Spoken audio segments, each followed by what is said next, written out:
Hello, hello, folks. Hi, that guy Eddie. Welcome to the stream. Hi, All Too Swift. How's everybody doing today? Hey, Agrabenia. Hey, no worries, Steven. Thanks for stopping in. Hey, Memento Mori. Welcome to the stream. We're going to get started here in about 1 minute. Hey, 21.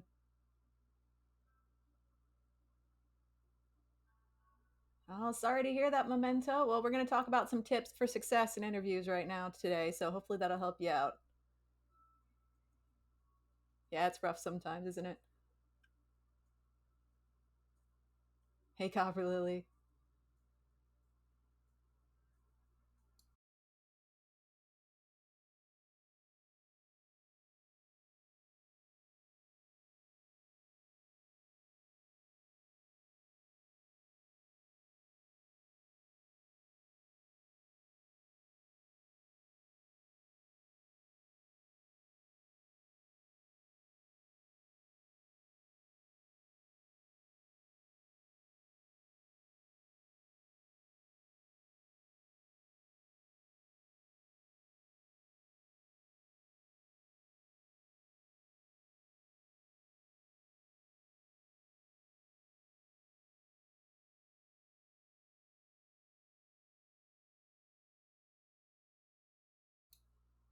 Alrighty, hello, hello, folks. Welcome, everybody. Good to see you all.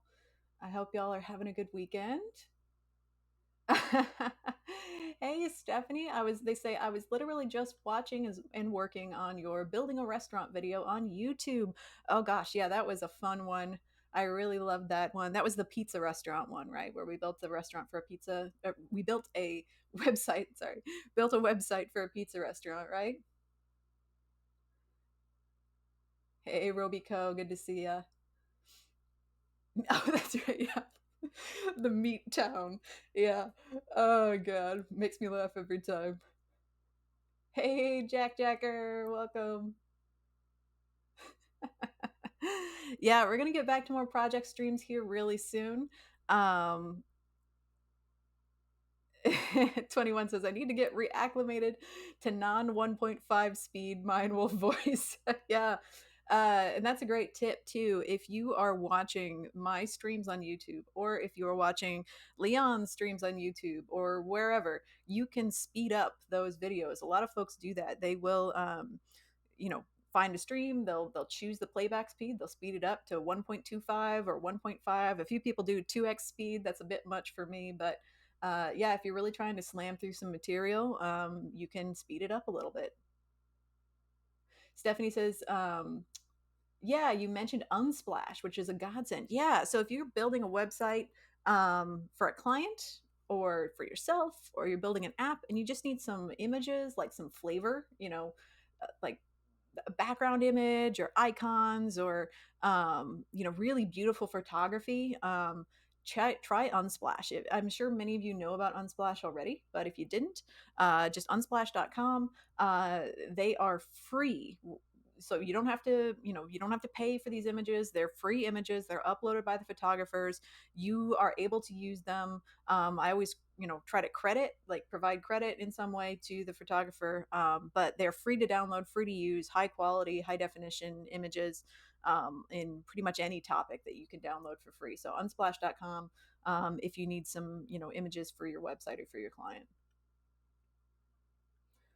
Hi, Feel Snabble. Good to see you.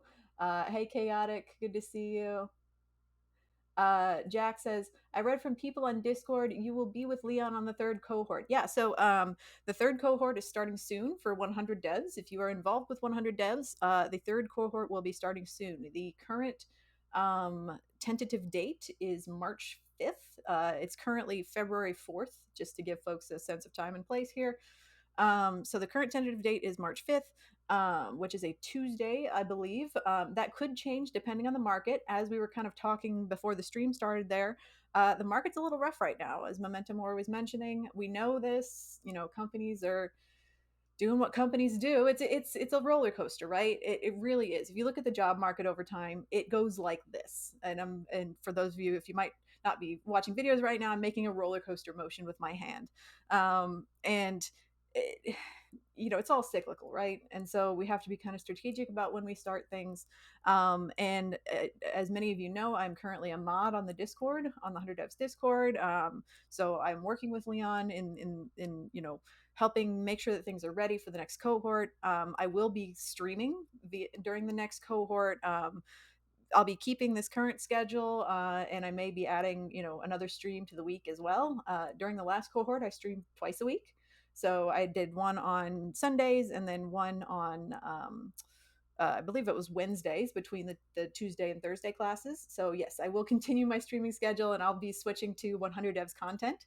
So by that I mean I'll be helping with homework.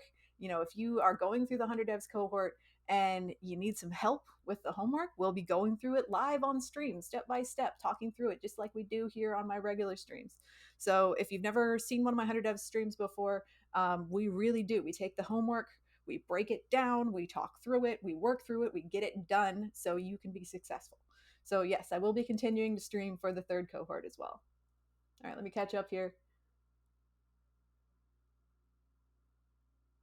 Oh, Memento, thank you. They say if you're new here, you're in for a treat. Well, thank you. You're super sweet. Fuel Snabble says, just in case if someone is in STHLM next week, I will do a presentation on intro to shader coding. Oh, that sounds fun. 21 says, we're staying ready so we don't got to get ready. And Arwen says, cyclical, referring to the job market. So even if it's a downturn, that's a perfect time to learn to code and get ready for the next upswing, maybe. Yes, I would absolutely say so. There's really never a bad time to learn to code. People are always like, oh, but what if I don't, what if I can't get a job? What are you hurting if you're learning to code, right? Just another skill that you can have. Even if you end up in a coding adjacent job, right? Maybe you end up as a data analyst. Maybe you end up as a data scientist, right? Maybe you end up as someone in finance or general business. Oh, thank you for the follow, Maine. That's so kind of you. Welcome to the stream. Yeah, so even if you end up in like in a coding adjacent role or a developer adjacent role, knowing how to code is only going to be an asset for you.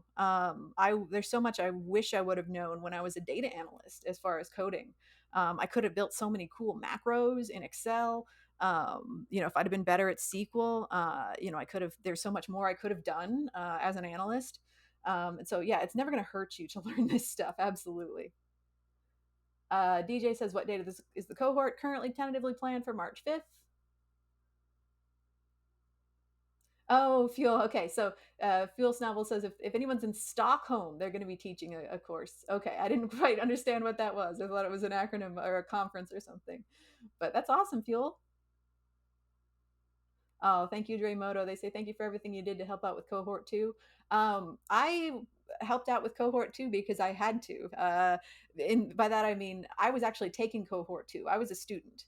I was going through the course 100 devs in cohort 2 as a student, and I know this about myself. I have ADHD, so if I'm not like forced to do something, I'm not going to do it, right? If I don't have a compelling reason to do something, even if it's going to benefit me, I'm not going to do that thing.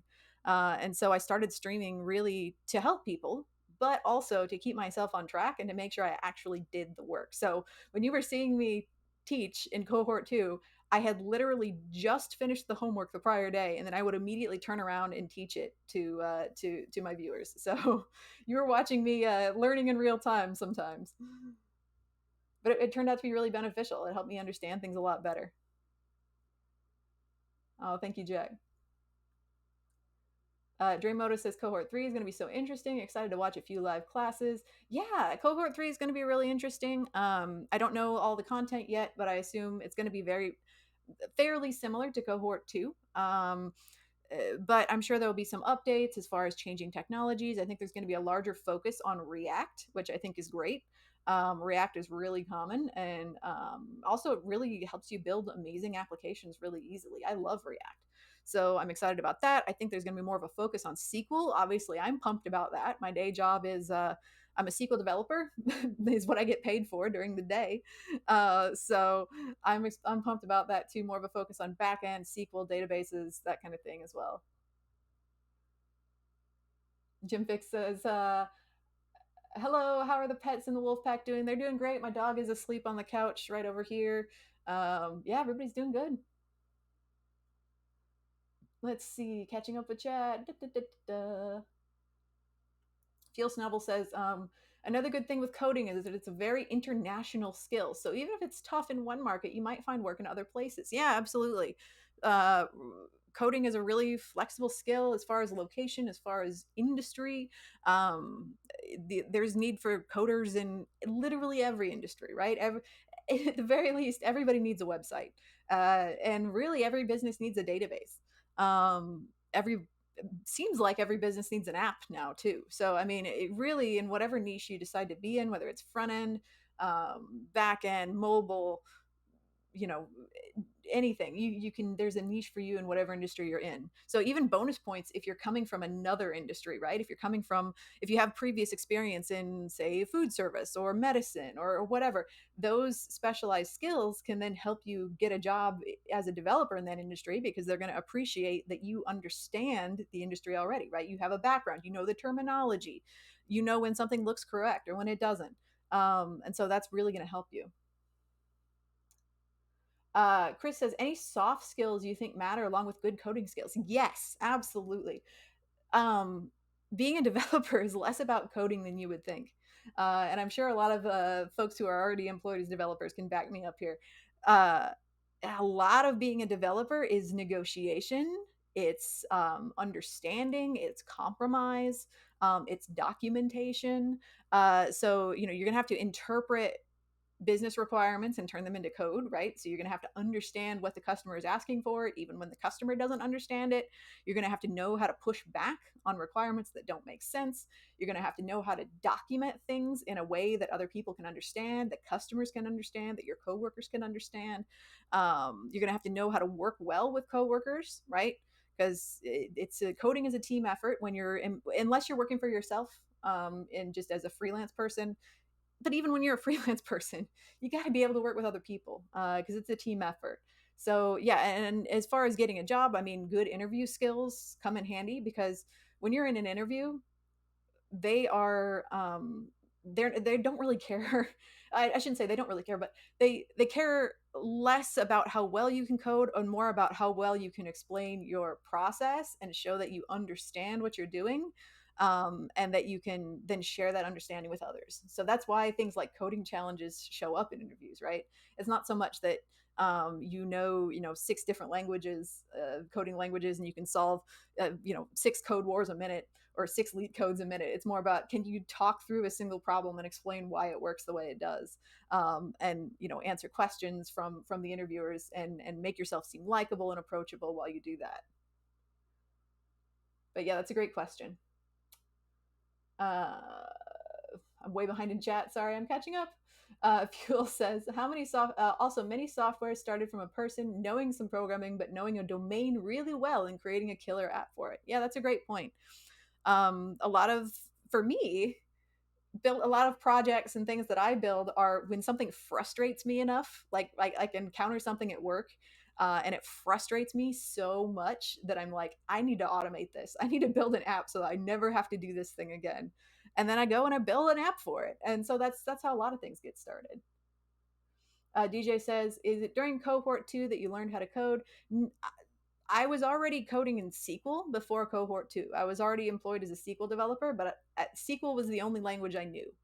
I only knew SQL, didn't know anything else. I'd done a few Excel macros here and there, but really just Googling and putting chunks together without understanding it. And so I only knew SQL. And I was feeling really inadequate because I'd just gotten this senior role as a SQL developer without knowing anything else. And I was like, wow, I need to be a better developer. And so I found 100 devs and I took it. And that's what really opened the door for me to become like a full-fledged, well-rounded developer. Dremoto says you founded your videos later on, finding 100 devs in June of 22 and starting to watch videos in the fall, winter, and spring. Yeah, 100 devs is great for yeah, great for catching up, right? You can do it at your own pace. Memento Mori says I love SQL. Me too. I love SQL. Memento says recently made a huge data migration for MySQL to an AWS instance. Ah, very cool. Hey Rex Riker, good to see you. Rex Riker says I love programming. That's a great approach. Rex Riker says I come from a different industry but looking to switch industries altogether. Yeah, you absolutely can. That's the nice thing about coding skills.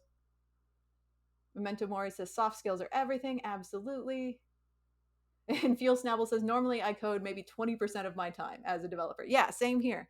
I literally spent all of last Friday, like my work day during last Friday, all of it just documenting a single existing process. So no code at all, just going through something that already exists. So I didn't even like build anything, just going through something that already existed and documenting it, writing down how it works because there was no documentation for it. And so I just went through and I documented the entire thing. And that's what I spent 8 hours doing. So yeah, that happens a lot. Oh my goodness, thank you so much for the subscription, Sloop. Wow, thank you so much. Um, let me see here. I'm gonna give you my little special subscriber screen. Yay, thanks, you're so cool. Thank you so much for subscribing, Sloop. And I forgot to flip the camera, so you're gonna see me reverse here. Reverse, reverse. Thank you, Sloop.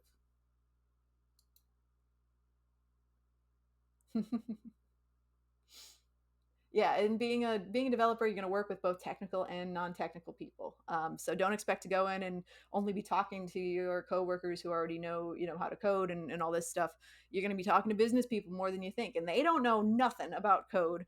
And most of the times, they don't want to hear it. They just want to hear, "Can you do the thing? And are there any problems with you doing the thing?" And so you got to be able to explain it in that way, to say like, well, like we can do this because of X, Y, and Z, or we can't do this because of X, Y, and Z, without getting in the weeds because they don't care. Memento Mori says, Mindwolf, what's the difference between a SQL dev and, say, a backend full stack? Yeah, so SQL is a specific language. So SQL is yeah, SQL is a specific language. It stands for structured query language, and it's a way of talking to databases. It's probably the most common way of talking to databases, and it's a way that you can talk directly to a database. So most of the time, if you're building like a JavaScript app or something like that using MongoDB, you're probably going to use sort of a translation layer where you write JavaScript and then that gets translated into something that the database can understand. But SQL is a language where you can literally open a terminal to the database and get data directly from the database. Um, it's a very old language. It was created in 1977. So I would say it's one of the older languages that's still in common use, other than, say, like COBOL or something like that. But it's also extremely common, and it's really not, SQL is not considered to be like out of date, which I think is kind of cool. It's extremely common and it's not considered obsolete. It's really useful. Um, it's everywhere and it's really easy to learn too. It's not weird. I don't want to bash COBOL or anything like that, but COBOL is generally considered fairly difficult to pick up. But SQL, it was created to be easy to learn, and I would say it absolutely is. And so if you can learn just a little bit of SQL, enough to read data from a database, you're going to be more valuable because of it. You don't have to learn, you don't have to learn enough to do full CRUD operations in SQL, but it's not too hard to do that either. So yeah, SQL is a specific language, whereas backend development is a much wider sphere. So you could be working with MongoDB, right? You could be working with document databases. You could just be building, APIs. And then full stack is considered where you're doing like front end. So you're building your designs, you're building your GUIs, your user interfaces, you're building your APIs, you're building your databases, you're doing the whole smash, right? You're doing the whole thing. So 100 devs kind of trains you to be a full stack engineer. So front, back, database, all that stuff. Just because the 100 devs wants to give you a taste of all the possibilities, right? Because you really aren't going to know what you like until you try it. And so for me, going through 100 devs just kind of reaffirmed that I like being a back end engineer.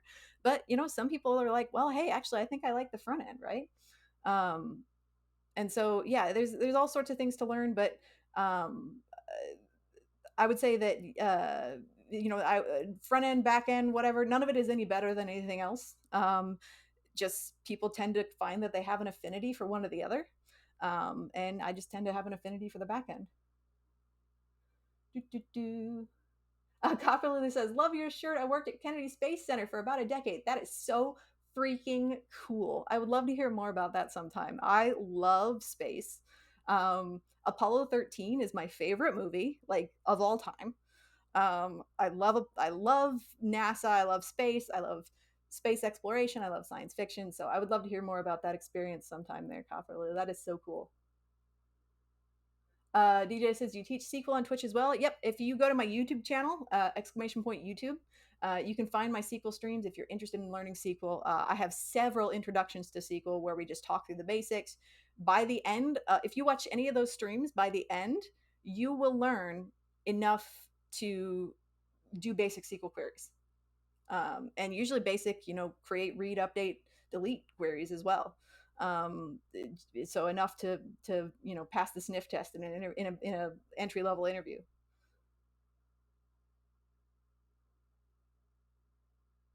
Let's see. Rex Record says, "Do you take suggestions?" Yeah, to a point.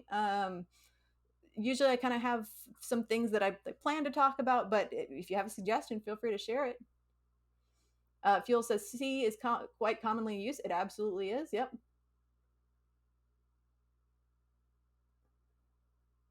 But SQL is much more elegant. Yeah. Gosh, I love SQL so much. It's great. All right, I'm almost caught up here. Memento Mori says, "Yeah, I mostly work with front end, but recently learning more .NET because of the market." Yeah, I recently learned .NET. I started building utility apps because I wanted to learn how to build Windows applications. So just like rather than like web apps are great. That's what I build here on stream. But I wanted to learn how to build desktop applications that I could deploy.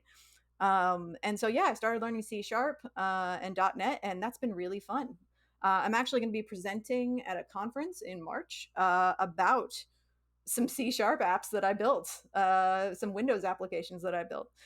So yeah, I mean, it's that's the thing I love the best about this job is that you can just expand into whatever corner you want and find something cool and learn how to do it.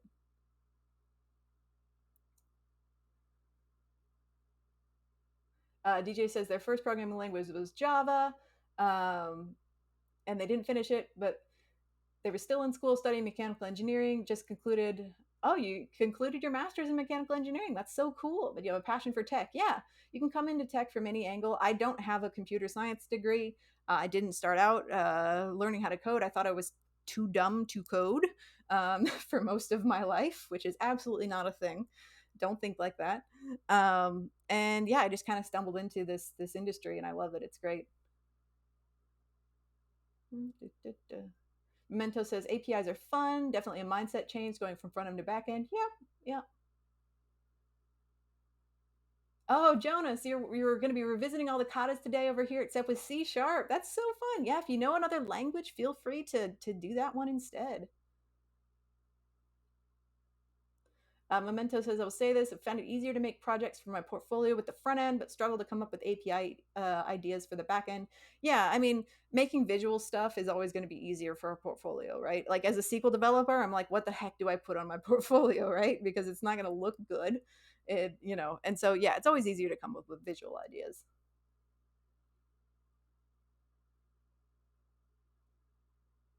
uh, Coming up with a Django REST framework. I'd love to have to do a session on API. Yeah, I've done plenty where we've built, full stack applications. We've built APIs. We've used existing APIs. Not in Django. I don't know Django, but I have a ton of full stack projects. If you want to peruse my YouTube, and we'll do more in the future too. We'll do more with APIs as well.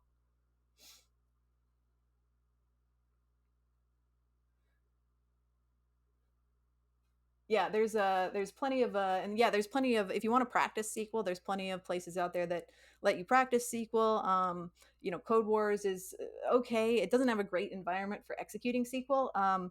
If you want to practice SQL questions online, I would recommend like going to Leak Code or Code Wars, but having a separate environment set up where you can test your queries. So I like Supabase, Supabase.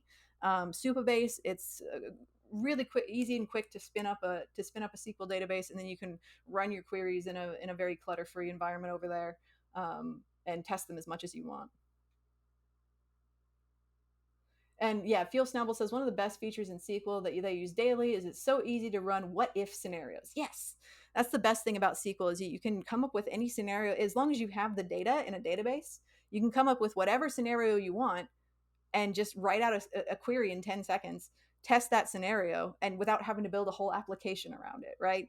You can just say, hey, what if, I wonder how many records we have for people that have purchased, widgets in the last month that cost more than $10. And it would take me less than 30 seconds to come up with a query for that, and then I would have my answer. And so it's fantastic for data analysis.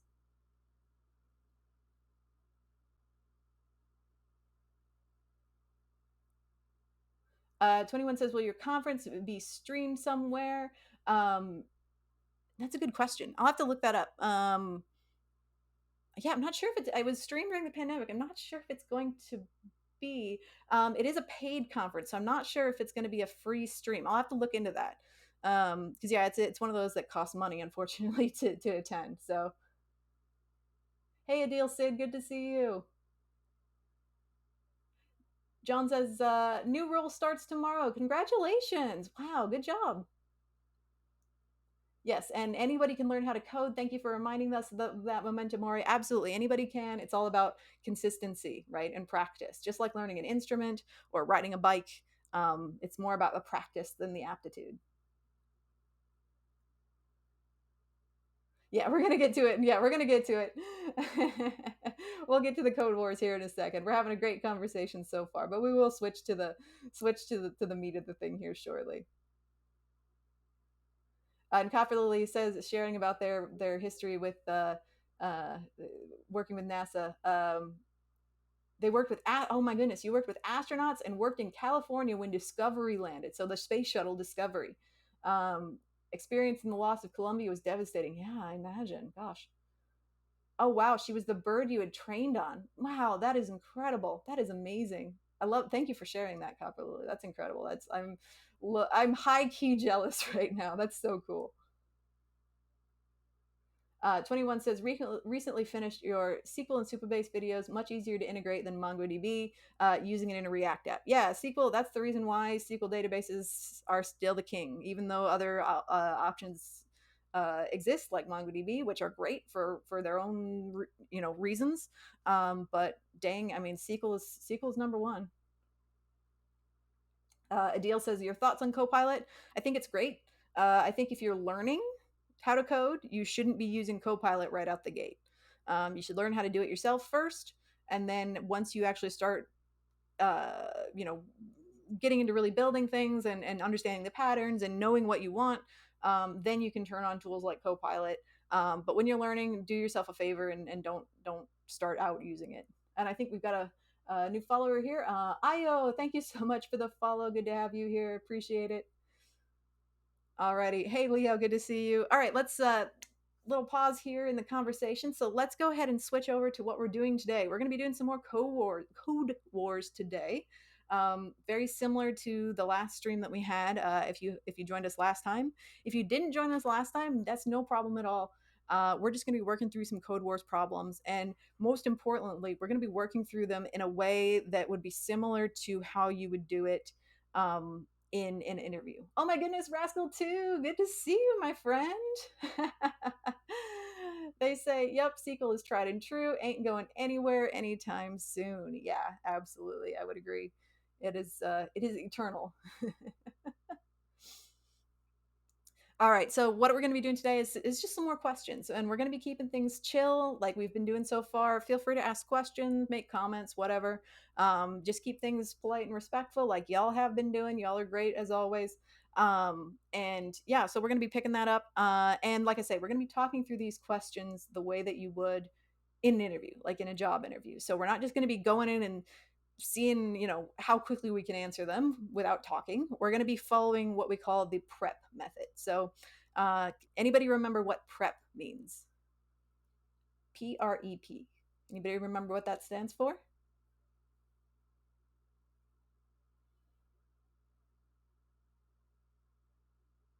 What does prep stand for? Anybody remember? Parameters, return. Yeah, those are the first two.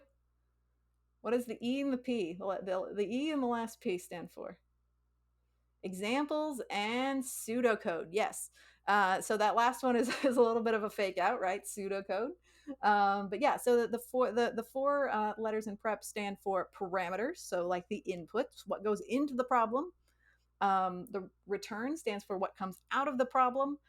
Examples are examples of what you're asking for. There is examples of, okay, if I put this in, then I would get this back, right? Like, this is how I think it works, right? And then you confirm that with the interviewer. And then the last one, pseudocode, is more about talking through how you would accomplish the problem without actually doing it. So saying like, oh, okay, looks like I might need to use some kind of an array method here, right? I would need to do something like reversing it, and then I would need to do something like splitting the string maybe, and then joining it back together. So kind of talking through it in a conceptual way, diagramming it out a little bit. And then after all those things are done, then you actually go in and you solve the problem. But the crux is that you don't then just go in and solve it, right? You're still talking, you're still interacting with the interviewer the entire time. You're still brainstorming while you do it, even if you know the answer. And that's the thing that I think a lot of people trip up on, right? You go into an interview and you're like, oh, yeah, I've seen this before. I've done this problem. I know exactly how to solve it. And then you go through and you solve it in 30 seconds. Well, then what? So, a couple things there. If you go through and you just solve it right away without talking, the interviewer then has no idea what your actual thought process was. They're going to think, oh, well, gosh, she just memorized the problem. Like, that doesn't tell them anything other than that you can memorize a line of code. Um, and then it also puts you in uncharted waters, right? Because after that, who knows what they're going to ask you next? You've just blown your zone of comfort, right? You've just blown right past your zone of comfort, and now you're in the unknown territory, and then the next thing they might ask you is something you have no idea about, and then you're screwed, right? So you might as well slow down, you might as well talk about it, you might as well interact with the interviewer, and both you and the interviewer are gonna get a better sense of um, how they feel about you, uh, what type of things they're looking for, if you just slow down and take your time and talk about it and communicate with the interviewer. So that's what we're gonna be doing today. I've got a few kind of uh, problems that I think are valuable. They're going to be valuable for us to work through and talk through. It's going to be all 8 Qs and 7 Qs. Not saying that we couldn't do harder ones, but again, it's less about can we solve the problem and more about how do we talk about the problem. Final thing too, I didn't want to forget to mention, if you would like or need closed captioning, we have live closed captions enabled.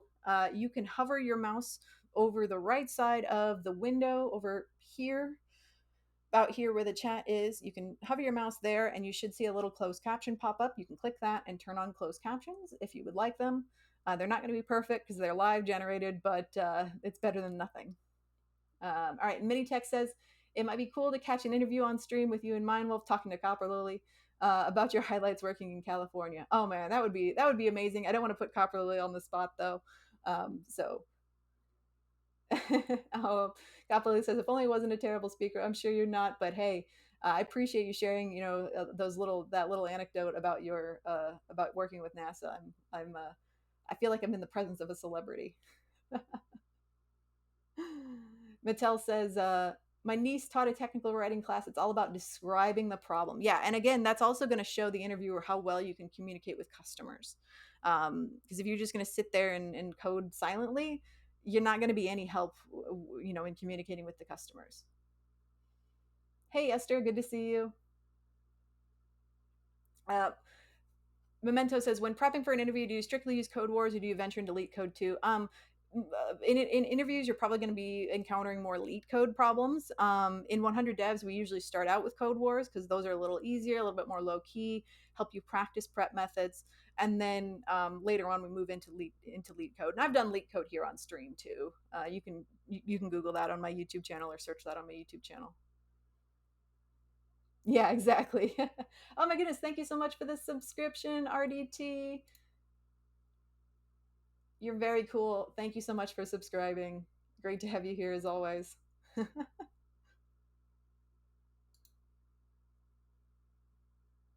Hey, Madeline, good to see you. We're just talking. We've just been talking for the last half hour. We haven't really done anything yet other than have a nice conversation. So everybody's on time. Nobody's late.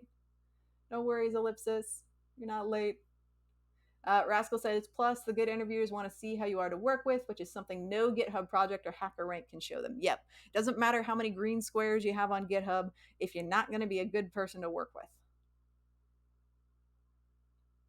Esther, you got your first job in tech, giving support to Google Maps API. That is so cool. Wow. You can have Google on your resume now. That's so rad. Spigot says, I'm having a fun Sunday breaking Windows Explorer. All right, have fun with that. Yeah, congratulations, Esther. Great job. All right, so let's get into it a little bit. If you're not familiar with Codewars, Codewars is a website where you can practice coding challenges in a variety of levels of difficulty. And it is similar to Leet Code. I would say it's a little bit more forgiving than Leet Code. So if Leet Code is kicking your butt, head on over to Codewars. There's nothing wrong with that. Like I say, it's more about can you talk through the problem. And the nice thing about Codewars is that you can practice very specific concepts by filtering them down to exactly what you want to work on. So, for example, we can say, oh, I should have filtered this already. We can say we only want to work on JavaScript, right? You can sort by, positive feedback. You can sort by difficulty. You can even sort by specific tags. So, if you want to work on arrays or data structures or, strings or whatever, you can do any of those things, and sort by them specifically. So even though my rank says I'm a fourth queue, I don't have to work on fourth queue problems. I can work on simpler problems and work more on the fundamentals of solving them.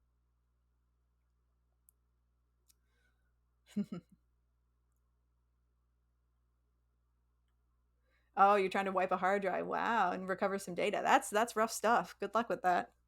All right, so let's kind of start with a warm up. I don't remember if we did this one last time, but this is kind of a two-parter. So I'll put the link in chat once we get there, but we're gonna do remove, and I'll put the link in chat once we find it. I think, yeah, it's this one. All right. So we're gonna be doing that one. I put the link in chat for you there. So this is kind of a warm up. It's going to sort of rely on your knowledge of how to work with strings. And then we're going to build on that a little bit. We're going to do another one that then sort of builds on this first one. So description, like they say, it's pretty straightforward. Your goal is to create a function that removes the first and last characters of a string. You're given one parameter, the original string. You don't have to worry about strings with less than 2 characters. So they've given us a lot of details here. So let's go ahead and train on it. All right. So rather than just jumping in and trying to get started with this immediately, let's work through it with the prep method. And one thing to note here, when you go into an interview, you shouldn't say, I'm going to solve this with the prep method. So you don't want to go in an interview and be like, I'm going to use prep for this. You want to make it organic. You want to talk through it in a natural way without saying that you're using a specific method to solve it. You want to make it seem like, okay, so let's talk through this problem a little bit. And so they're saying, all right, it's pretty straightforward. Your goal is to create a function that removes the first and last characters of a string. So, all right, so our inputs here are going to be, so we can say something like, inputs are a single string. And what else are they telling us? All right, so it looks like my input here is going to be a single string. And with at least two characters. Okay, so pretty simple input. And what should I be create? What's the output going to be? Well, my output here is going to be the same string returned without the first and last characters. Okay. And then so some examples of that might be, so for thinking about that a little bit, if I were to pass in the word tree, then I guess the output then would be RE, right? And that's what you would ask the interviewer, and they would say, "Oh, yep, that sounds right." Okay, if we passed in the word character, then the output would be Harakti, right? And then they would say, yeah, that sounds right. So you would kind of bounce a few possible solutions or possible scenarios off of them. If we're looking at Codewars, if we're working in Codewars, you're always going to want to look at down here at the sample tests. These are your test cases. So always look at these every single time. This is what's going to give you a clue on how the problem's actually going to work and what they're expecting. So here, they're going to be calling this function and passing in something. So the first word is going to be eloquent, and then the output is expected. So this second thing here is what they're expecting to get out. That's going to be loquen. Country is going to be this, person, this, place, this, oops, is going to be that. Okay, so those are your examples. And then pseudocode. So, what are some ways that we might accomplish this without actually solving it? Let's talk in general terms. What are some ways that we could accomplish removing the first and last characters of a string? Danny says, I might be late to the party, but loving the new mic. Oh, thank you. It's really the same mic I've always had, except I got a actual proper stand rather than a roll of tape. And I got a pop guard for it too. So hopefully that helps with the audio quality. This quintessential LO whirl. Yeah, exactly. Yeah, so some ways we might be able to solve it are yeah, we could use a method like slice. So we could slice the first and last cars. We could do something with indexes.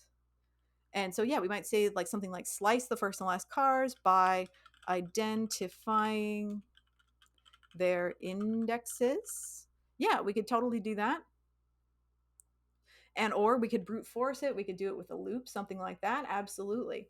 And so if they're going to let us use, if they're going to let us use array methods, I think that's what we're going to want to do because that shows our knowledge of that feature. And I would say that slice is probably a really good way to do it. It's really efficient, and we can also show that we have knowledge of indexes. Indexes versus indices. Yeah, I don't know which one is right, but I thought about that as I was typing it out. I don't know if it's indexes or indices, but whatever, man. So now that we've kind of talked through those four elements of prep, let's go ahead and actually start solving this. But we're going to keep talking while we do it. So we might say something like, yeah, so while we were talking about this, I really think that the best, cleanest way to solve this is going to be using slice. And the nice thing about strings is that we can use a lot of common array methods on them, right? When we're given a string, we can really treat each character in that string almost like an element of an array. But the first thing, we can't just immediately treat a string like an array. We have to kind of split it apart. So fortunately, there's a method for that as well, right? We can simply first split the string apart, and then manipulate the letters in whatever way we need to. Manipulate them individually. We can loop through them. We can, do all sorts of things to them. We manipulate each letter individually, and then we can simply join them back together and be done. Esther says, I think you could solve this one using the dark magic of regex. It's probably the worst solution, but it works. Yeah, I mean, regex has its place. And by regex, what they're referring to there is regular expressions, which is a way that you can do really complex manipulations, specifically on strings. And yeah, regex definitely has its uses. I've used it at work. I will say it's not something I necessarily spend my brain power memorizing. I really don't have regex solutions memorized. Whenever I do need to do something with regex, I just Google it or I run it through Chat GPT, or there's all sorts of online tools that help you generate and test regex. So when I do have to use it, that's how I do it. Yeah, so Danny, I am going to answer that question. Let's solve this first, and then we'll talk about that specifically because that's a good question. All right, so first off, so we kind of just talked through it. So as I mentioned, we're going to first take in our input. In this case, our parameter here that we're getting in here is called str for string. So when we're calling a method on a string, we can use dot notation, right? And the other thing about this is we can actually put multiple methods one after another without having to have each one on a new line or having to reassign this string variable every single time. When we do that, what's that called? What do we call it when we attach multiple methods together and call them one after another on the same variable?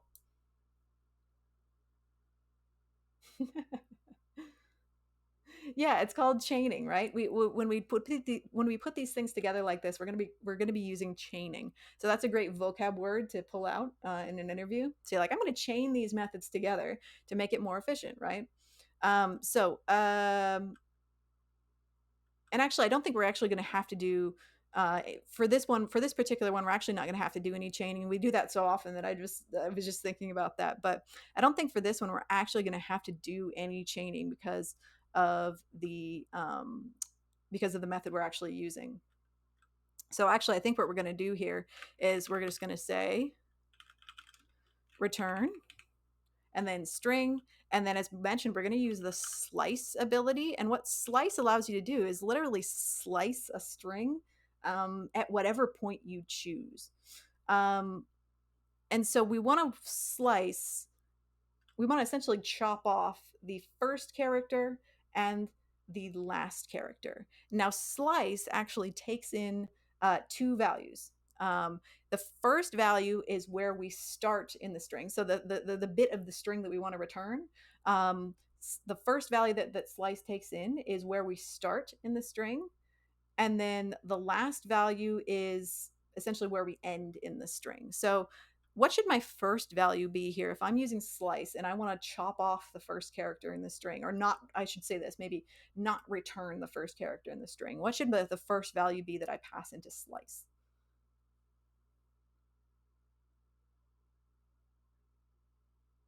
Yeah, NZ and Esther, welcome to the stream, NZ. They both say one. Why one? Why should I put one here? And we can test this. So instead of return, let's go ahead and put this in a console log.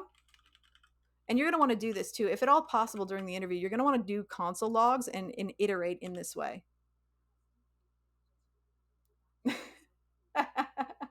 I assume you mean that I forgot to console log. Yeah. So we're not going to actually want to do a return right away. We're going to want to console log and iterate just like this. So let's go ahead and test. What does this look like? Um, what does this look like? So let's do a test. It's going to be wrong, obviously, but look what we get back. So for that first test case, if we pass in eloquent and I pass in one there. Oh, thank you for the hydrate. Hmm. And the stretch. Yeah, so we can see what I get back there. Um, what I get back there is loquent. So yeah, it chopped off the first character just like we wanted. And yeah, and you're exactly right. Why that works that way is because just like an array, strings have indexes or indices or whatever. And so the first value, for example, in the word eloquent, that E is going to be at index 0. So if we say, actually, I want to start at index 1, then what we get back is loquent. Now, where do we end? What should the second value be here, right? Because the second value is going to be where we stop. But something to think about here, and something that you would talk through as you were working through this in an interview, is you might say, well, if I know the test cases ahead of time and they're all the same length, I could hard code a value here, right? I could say, 5 or 6 or whatever. But I don't. The test cases, that's why you always want to talk through examples. That's why you want to not skip that E step in prep, because what they're clearly telling us here with these examples is that all of these strings are going to be a different length. The only thing we know is that they could potentially be at least two characters, right? But that's all we know. And so we can't hard code a value here. We're going to have to think of a different way to always find the last value and exclude it. Dan Code says, hello, I find Codewars to be hard. Well, yeah, they're always hard at first, but we want to talk through them and think about what's happening and how to apply the concepts we already know. And hopefully this will help a little bit. All right, so how can we discover, or how can we always identify the last value of a string or the last value of an array? Again, this will work for either strings or arrays. What's a way that allows us to always identify the last index in an array? Yeah, and as NZ says, -1, it's been a while. DJ says -1. Mini Techie says string length -1. Yeah, Lucian says -1, length -1. Yeah. So y'all are on the right track, absolutely. So a way we can quickly pinpoint the last index of an array or a string is simply by saying -1. And what this does is it kind of like loops. So, we know that an array or a string starts at 0. Index 0 is the start. If you go back 1, so going back even farther than 0, it essentially loops all the way around to the other end. So whatever the end of that array is, you're looping back around. It's almost like an overflow, right? You're just saying, all right, I want to go back even farther, which takes us back to the beginning of that, or back to the end of that array or that string. Okay. So yeah, if we want to essentially stop just prior to the end, then we can use -1. So let's console this and test. Oh, thank you, Dan Code. Yeah, so there we go. Look, we've just passed our first test case. Now, it still says it's wrong because we're console logging, so don't get tripped up. If you're doing like a coding challenge or something and you're console logging, you're iterating, console logging, and you come to the solution that you think is correct and it's like, oh no, it's wrong. Oh no. Don't freak out. Just you have to remember to change from a console log to a return. Not return, but return. That's why it's also important to practice on your own time, because then you won't get tripped up by simple stuff like that, right? Like stuff like forgetting to save or forgetting a return statement or things like that. So this should potentially work, I think. We can say, all right, take a slice, essentially starting at index 1 and ending essentially just before the end. So the other important thing to remember about slice is that slice essentially works. Slice works. Let's see. Slice takes in 2 arguments: the starting index and how do I want to say this? The starting index, so the first character that you want the output to start on, and then the index essentially before you want to stop. And the non-inclusive last index. I'll say that, the non-inclusive last index. So not including the last value. Yeah, the first parameter is inclusive, so where we start, and then the last parameter is exclusive, so not including this last value. Yep, up to but not including. So kind of like it's basically like the less than symbol. So if you want to think about it like that, it's that last value is the less than symbol. So it's sort of like the starting index is like this. So we're saying essentially greater than or equal to, right? Greater than or equal to is the first one. And then the last index is just the less than. So that kind of helps me remember it a little bit if I remember the symbols instead of trying to think of inclusive, exclusive, all that stuff. All right, so let's try this. And as DJ says, that means the last index is optional in some cases, right? Yeah, you don't have to have it. As we saw, that it worked when I just ran it like this. That is perfectly valid as well. So the second argument is optional. Let's go ahead and test it. Yeah, there we go. So now that we put that return statement in there, this works just fine. So let's go ahead and make an attempt. Yay, we passed. And we'll go ahead and submit it, and let's look at some of the other ways that people may have solved this. So yeah, some folks may have brute forced it. And as Copper Lily says, if you provide no arguments at all, then it just copies the whole string. All right, so yeah, that seems to be the most common way that people have done it. Some people did it. This is just a more modern notation, so using arrow function notation instead, which is fine as well. And yeah, some folks did it the way some of you suggested in chat too, right? You don't have to use that fancy -1 notation, although that will be probably a nice little check mark for you if you know that notation. But if you don't, that's perfectly fine. You could do it like this. You can just say string length -1 as your stopping point. Here, this person has showed their also their fairly deep understanding of array methods. They split the string into an array, they did a shift, they did a pop, and then they joined it together. Slice, slice. Yeah, that looks like the most common way. Here's a brute force solution. So they used a for loop and saying essentially, hey, start at index 1 and then go up until string length -1 and then output the resulting string. That's valid as well. If you can't remember the specific method to use, then feel free to brute force it. It's not going to hurt anything. And what Leon always suggests is that if you do have to do a brute force solution, you could always email the more eloquent solution later. Like you go home from the interview, you refresh yourself on your array methods, and then you say, actually, you send an email to your interviewer and say, hey, I went home and I thought up some more solutions for this, and here's some other ways that you could solve it using array methods. So that's not going to hurt you at all if you send that email later on. Oh yes, and substring as well. Sorry, I didn't notice that. Yeah. So instead of using slice at all, they essentially use substring, which is okay. I think, is substring deprecated? I'm trying to remember. Somebody remind me. I'm getting the sense, is substring deprecated, or am I imagining that? I just don't use substring very often, so I'm just curious. It's not okay.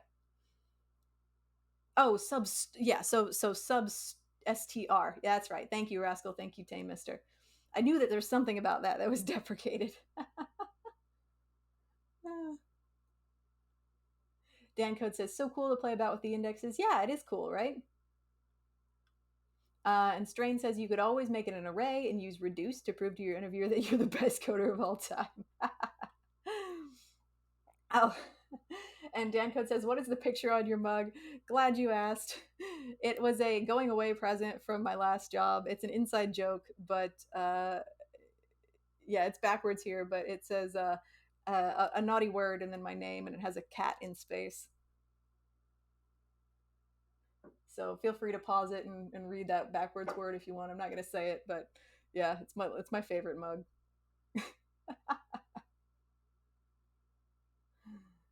Well, good luck with that hard drive spigot.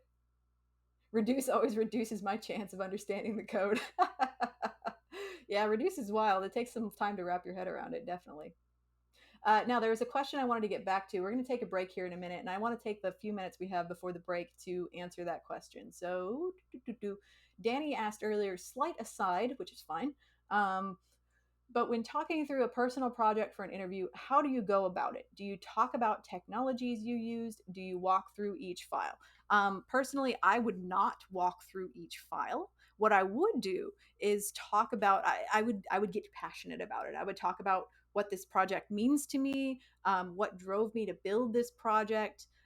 So first talk about like, okay, what does this project mean to you? Why are you passionate about it? Why did you choose to build this thing? And then you would start to get into the features, how the customers feel about it, what the customers requested, how you approach the project and work through it. Again, it's less about the raw code and more about how do you work through a challenge, how do you work through a project, how do you work with customers. So you would talk through it in kind of that way. You would say, so for example, let's say you made this is actually an app I want to build, so I'm going to talk through it in a theoretical sense. But um, yeah, so this application, what this application allows me to do is actually give users the ability to determine the best house plants for their home.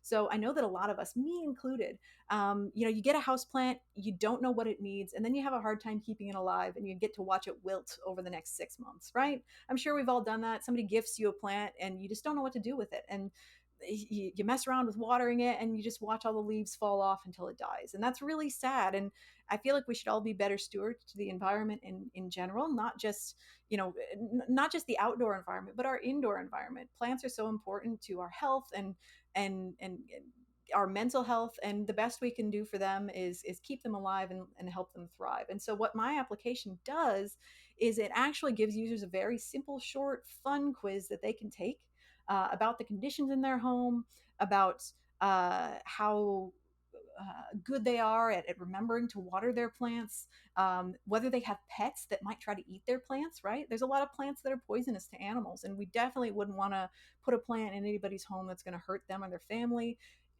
It asks whether they have kids who might try to eat the plants or destroy them.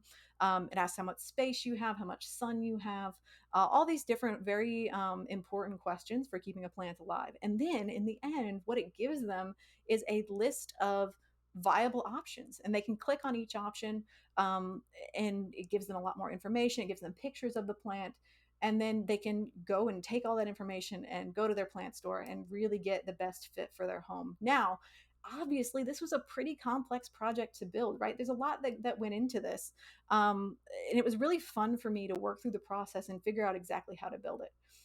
So I did start with an existing API. I found the XYZ API by doing some research online. I worked with the API builder to make sure it had the exact data that I wanted and needed. And then I started building the interface. In order to build that, I built my own sort of server-side application to process that data, to efficiently handle the images. And here you might list, some of the technologies that you use. This is where you would start getting into your stack a little bit. Be like, I used Express and Node and JavaScript on the server side. Now, to save the user's login information, I just spun up a quick MongoDB database, and I used Mongoose to interface with that database. And that really handles all my back end stuff, interfacing with that API. And then on the front end, I knew I was going to be working with a lot of media here. Um, so working with a lot of media means you want to be fairly efficient on the front end, right? So I'm using React for the front end. And in the near future, I'm going to upgrade to Astro because that's a little bit better for high content front ends. But for now, we're sitting on React. And when we my React here, we've got a variety of different components for each of the quiz questions. Each of those are their own card component. um, the images are dynamically sourced from the back end. And so yeah, you could go into the details of how you built the components and your thought process behind the design, and how you worked with an outside client to iterate the design and get feedback, all those sorts of things, right? So that's just an example of how you might talk about a project. And you can see if it's something that you're passionate about, you're going to be more enthusiastic. You're going to show, you're going to be dynamic. You're going to make the interviewer want to listen to you. And so that's how I would talk about a project like that. And then what you've done there is you've opened the door for more detailed questions, and you've piqued the interviewer's interest about your project. And so then if they want more technical detail, you can say, "Oh yeah, I'm happy to share my GitHub with you," and you would be doing a demo of the application while you're talking, right? You wouldn't just be talking. You would, if at all possible, you would be walking them through the application visually too. And then if they have specific questions about specific parts of the tech, then that's when you would answer those questions after you've done kind of an overview. Also, Madeline, I did want to say I loved your regex joke from earlier. That's exactly how regex looks to me. All right, catching up here.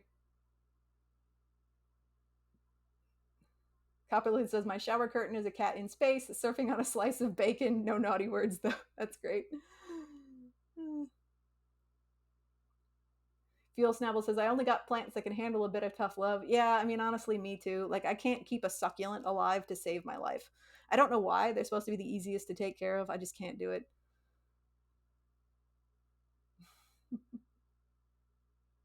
Better than being suggested to get a plastic plant. I did think about that. So I actually do want to build this app. I'm trying to work with I have an API that's really awesome, except there's a crap ton of stuff about it that's hidden behind a paywall, and paywalls suck. So I'm trying to work with the API builder to get access to this API for educational purposes. I don't know if it's going to work out there. I'm a little bummed.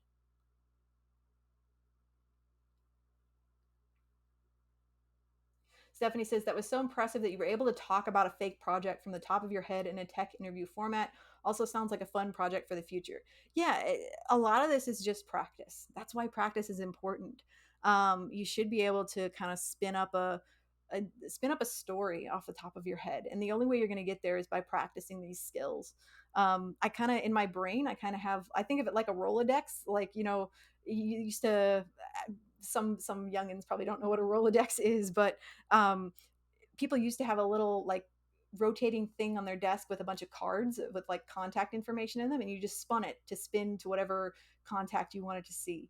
And so I kind of have a thing in my brain of like talking points, and so I can just access any of those cards anytime I need them without having to struggle to come up with something on the spot. And so that really helps me out in interviews.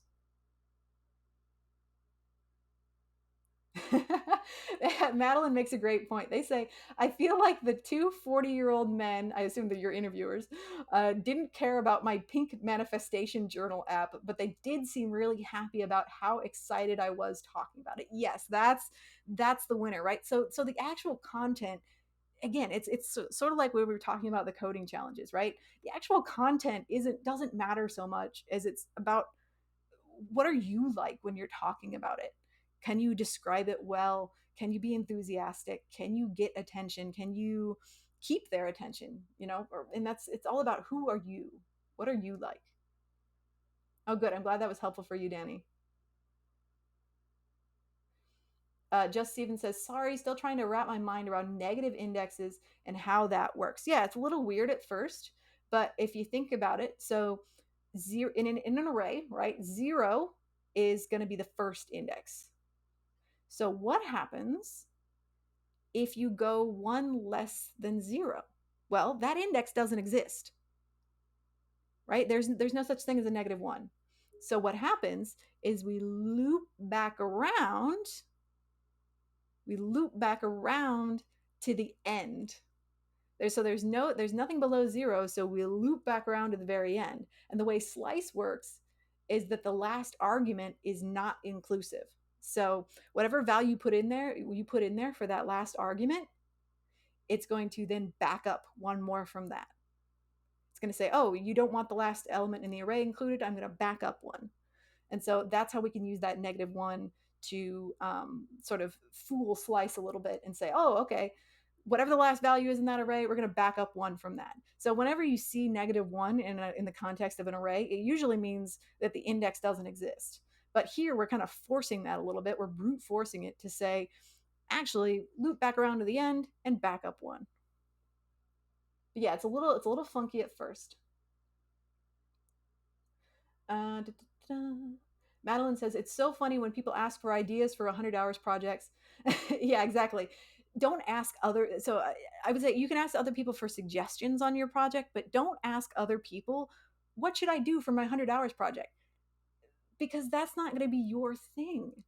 Yeah, Madeline says, I don't know. What do you like? Got to find something you're going to be stoked to talk about. Yeah, everybody has things that they like, right?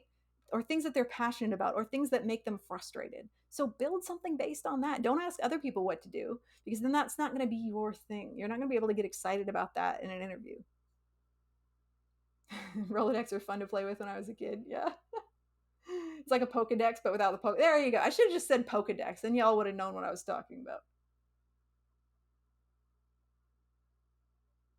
Copperly says, my problem is how to translate what I like into a useful app. That's not easy for me to think about at all. Yeah, that can be a little challenging at first. The best way to do it is to try to break down what you're trying to accomplish into an MVP. So by that, we mean like a minimum viable product. So yeah, the thing that you're trying to accomplish might have a ton of features. So for example, for my plant app, I might say, yeah, so I want this thing to have this quiz, and then it gives people a list of plants, and then they click on the plants and they get a bunch of details, and then it should give them the stores where they can buy the plants, and it should let them log in and save their preferences and whether or not they bought the plants, and have all sorts of checklists and things like that. But the minimum viable product for that, if we break that down, the minimum viable product for that is just going to be the quiz and then the list of matching results,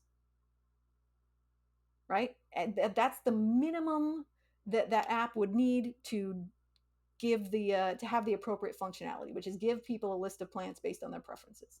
Anything else on top of that is an extra feature that you can go in and add later, but just to get your idea on paper and get it up and running, that should be the minimum thing, is a quiz and then a list of matching results. That shows that you're interfacing correctly with the API, you're accomplishing the basic goal. And then after that, you can add, the functionality of clicking on the plant, of having stores where you could buy the plant, authentication, all that sort of thing.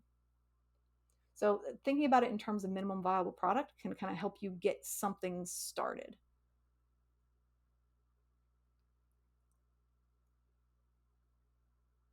Yeah, and Madeline has some great suggestions there. What is a small problem in your life that you want to solve? That's what I do for most of the coding I do for work, is that, like, what things are frustrating, what things are frustrating to me at work? Can I automate them? Can I build an app for that? That sort of thing. Dan Code says they're wondering how long to make a full experience Tamagotchi. Yeah, they're only on lesson 19. Watched it today. I mean, that's going to be a heck of a project. I would, again, think about it in terms of minimum viable product. If that's really what you want to build, you got to think about it. Okay, what's the minimum that I can do in order to make this into a Tamagotchi? Yeah, and Madeline has some more great suggestions there. If you like aquarium building, then build a fish directory. Um, uh, Ratings of stores to buy from. Again, what fishes, you could even do something similar. What fish is right for me, right? Like, do I want saltwater, freshwater? Do I want big fish, small fish, fish that school together? So again, a quiz and then a list of matching results. There you go.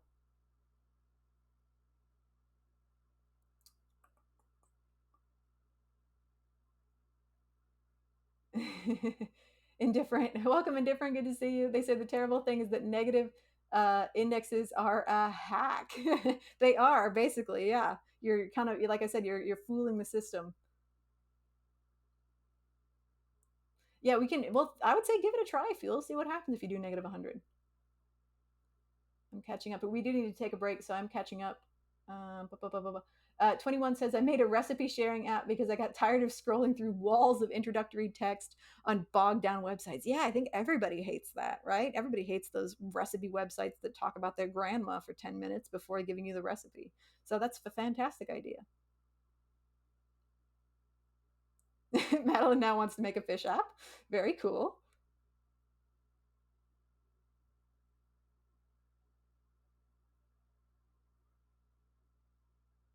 Okay, let's go ahead and take a break. We try to, for those of you who are new here today, we try to take a break around the top of each hour. I'm a little not great at that, but we'll take a quick break here. Get up and stretch if you're able to. Get yourself a glass of water. Pet your dog, whatever you need to do. Get a snack, and then we'll come on back here in a few minutes. All right, no worries, 80s. We're gonna take a quick break, and then we'll be back. We're ending on time today. Yeah, we'll test that theory. Alrighty, be right back.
All right, folks, we got about a minute left in the break.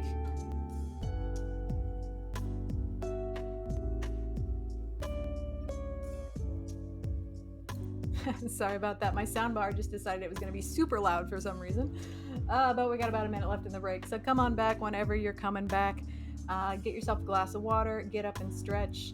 And also pet your dog, pet your kids, pet your significant other with their permission, of course, and then come on back.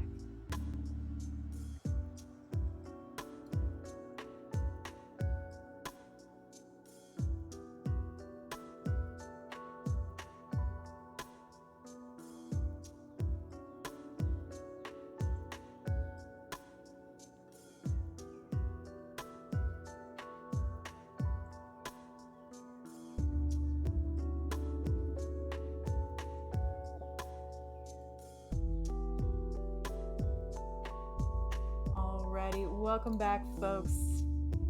And yeah, there was some discussion I really like about does a project need to be original? What does original mean? And the short answer is what most folks are saying, which is no, absolutely not. Think about how many AI tools are out there right now, or like what Spigot was saying, look how many text editors there are for Linux, or just in general. So no, of course, your project doesn't have to be original. Whatever it is, it should be something that you can speak to personally. So rather than something like a tic-tac-toe or a calculator, right? Like, where's the fun in that? Even if it's not an original thing, even if it's an app that already exists, go ahead and build it and be passionate about it, and you're going to be just fine. You're not trying to, like, raise a round of venture capital here. You're trying to get through an interview, right? And so, and think about how many venture capitalists have made Twitter clones and raised $1 bajillion for it. So you're going to be fine if it's not original. Nobody's going to sue you or anything, as long as you're not saying, I'm the first person to ever, build this social media app, and I'm calling it Twitter or something like that. Then you're fine. You're okay. Put it in your portfolio. Speak passionately about it in an interview, and you're gonna be fine. I am Faradi. Thank you so much for the follow, and also New Waver, 80s New Waver. Thank you for the follow as well. Was says LOL. Yeah, it's okay. It, as with everything in tech and coding, we're standing on the shoulders of giants, right? Um, we don't have to build our own compilers. We don't have to build our own libraries. We don't have to come up with a new programming language anytime we want to build something. We're standing on the work of decades and dozens of incredibly intelligent people, and some incredibly lucky people too. Everything in tech is built on top of something else, and so don't worry about it. Just be passionate about it.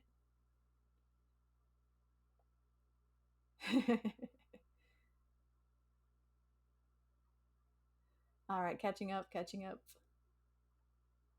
All right, let's go ahead and do another problem, shall we? So let me look here at my notes and see which one we want to do next. Oh yeah, I do want to do so. This last one we just did, I want to build on top of it and do part 2 of this problem. So this first one we practiced using slice. Now let's add on to it a little bit. I should be here. Remove first and last character part 2, and I'll put the link to this in chat as well.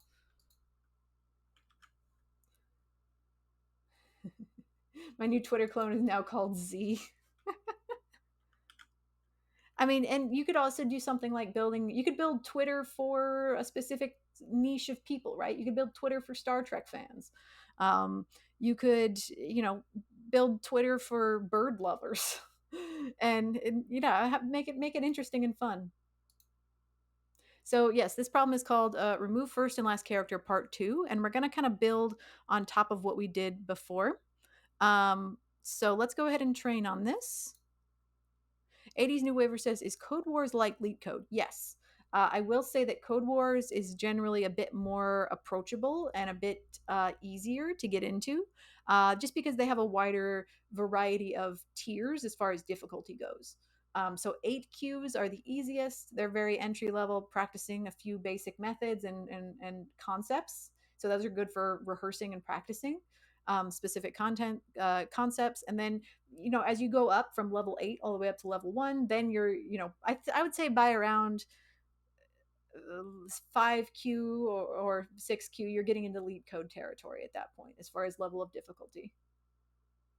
Twitter for Twitters, birds. Yeah, exactly. So those are the kind of fun things you can build.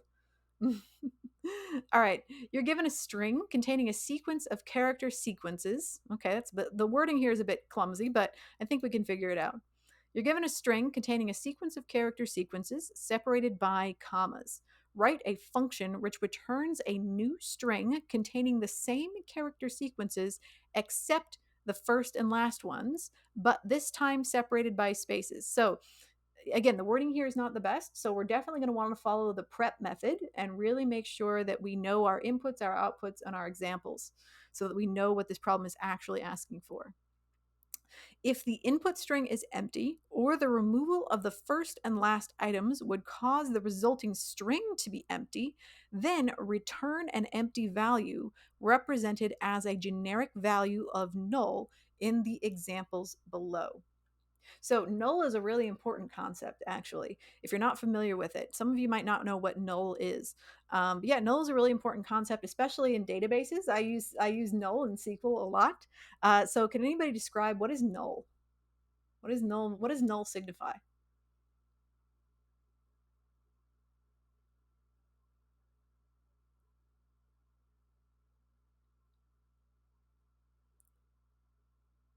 Stephanie says absence of value. Yeah, I would say that's a pretty good way of describing it. So, the way I like to think about values is that um, a yeah, exactly, Renee. Well, actually, so Renee says empty toilet roll. Let's think about this a little bit more. We can think about a string as a full roll of toilet paper, right? There is toilet paper on the roll, and the roll is on the little thing by the toilet, right? You've got your toilet paper. It's on a roll, and it's on the rack by the toilet where you can just pull a square off whenever you need it. It's all there. And then once you run out of toilet paper, you just have the little cardboard roll in the middle that's still on the rack, but there's no toilet paper on it. And that's what we would probably call an empty string. So just the two quotes with nothing in them. So there's your empty string, or your empty array, or your empty whatever. The object itself is still there, in this case the cardboard roll, but there's nothing on it. Now, null is when you take off that cardboard roll and you put it in the recycling. So now there's not even the base object there. It's an empty space, there's nothing in it, and you're out of luck. So null is different from an empty string, and that, or an empty array or whatever. And when we have an empty array or an empty string or an empty object, the outline of that object still has a presence. The cardboard roll is still there, it's taking up space. But when you take that away, then you have null. Null is the absence of something. There is nothing there in that space. It is empty, it is vacant. That's what null signifies. Bring toilet paper to interviews to explain your algos. There you go. Sure. I mean, but analogies can be really helpful. If you can think up a good few analogies that you just kind of have at the top of your mind, those can be useful to pull out in interviews. Yeah, Renee, so null signifies the missing toilet roll, where an empty string is the empty toilet roll. And as Strain says, null is usually intentional too. Unlike an empty string or undefined, it's chosen to show specifically that there is no value and we chose to have no value. Yes, that is why null is really important in databases. Because in databases, a lot of the times you're going to have missing values. And sometimes those are intentional, right? Oh my goodness, we have a raid. Thank you so much, B7H30. Wow. Ezrak, Nerdy Biker, thank you for the follows. Good to see you all. Welcome, Raiders. Hello. B7 tried to exit Vim and he sent us all here. Happy raid. Oh, thank you. Nobody knows how to exit Vim. Shadow Palette, Tanny, thank you for the follows. Welcome. Hi, folks. So, if you've not been here before, my name is Mayan Wolf, And I am a SQL developer by day, but on the weekends and nights, I work with the 100 Devs organization, which is a free online course that teaches you how to code. So folks that have no prior coding knowledge can join and learn how to become web developers, full stack web developers. And it's totally free and it's totally accessible to everybody. The Discord currently has about 2 to 3,000 active members, and our new classes are planning to start in March. And again, it's totally free, accessible on Twitch and YouTube. You can check out Learn with Leon on YouTube if you're curious about what I'm talking about. Check out Learn with Leon on YouTube. It's a really great program. Pure Cipher, thank you for the follow. B7, thank you for the follow. Raiders here just in time for toilet paper discussion. Yeah, we were just explaining the concept of null, what null means in terms of toilet paper. So, where a populated string is a full roll of toilet paper, an empty string is just the cardboard tube still on the rack, and then null is you've thrown the tube away and there's nothing there anymore. Yeah, so the website there for 100 devs is the website and the Discord are there on the bot in chat. If that Discord invite doesn't work, please let me know. I heard some mixed results. I can get you I can post a better invite link in chat if needed. No pointers when you know where the TP should be, but there is none there. Yes. And yeah, we were just saying that null values are often very intentional. So, like I said, I'm a database programmer by day, and we use null values very strategically in data to show when there is an absence of a value in a table. Ganit says, I think I know Learn with Leon from 2021 or something. Yeah. So what's the next classes are going to be cohort 3. So he's been doing it for a few years now, teaching folks how to code for free. So don't pay $10,000 for a boot camp. Please, I beg you. Don't pay any money for a boot camp. You don't need to. Go through 100 devs, go through the Odin project, go through free code camp, and learn how to code for free. Don't waste your money. Thank you for the follow, Ganit. Yeah, B7 says, I was right. The classes are called cohorts. Yes, they are. What were you working on today, B7? Esther says, undefined would be a closed role, and you don't even know what kind of the paper. Yeah, it might be like somebody tried to shove a newspaper in there or something like that. Oh, goes by Theo. Okay, what were you working on, Theo? Tanny says, did you ever hear about the person whose last name was Null? It broke lots of systems. Yeah, I did hear about that. There was an article that I read about that. Someone's last name was actually Null, and it actually really screwed up a lot of systems. Like they kept getting people's speeding tickets. Anyone where their last name wasn't properly recorded or stored in the database, anybody's speeding ticket like that would be assigned to this poor person with their last name of Null. So it was wild. You see, related to Bobby drop tables. Gary Null, yeah. Oh, you're a pen tester. That's so cool, Theo. Yeah, doing hack the box. Oh yeah. So everybody go give Theo a follow. That sounds like a really cool stream. I'm gonna give you a shout out. Shout out. I'm gonna make sure I get this right. B7H30. We'll see if that works. Yay, I got it. Okay. Yeah, check them out. Pen testers are so cool. If you don't know, penetration testers are folks that literally try to test the security and break into corporations and test their data security and their information technology security. Being a pen tester is a really great, highly skilled position. You have to do a lot of social engineering. You have to know a lot of technical information about how systems are built, and so that's really freaking cool. 80 says, I know a guy whose last name was Name. Oh my goodness. So it's pronounced Name and not like Name or anything? That's wild.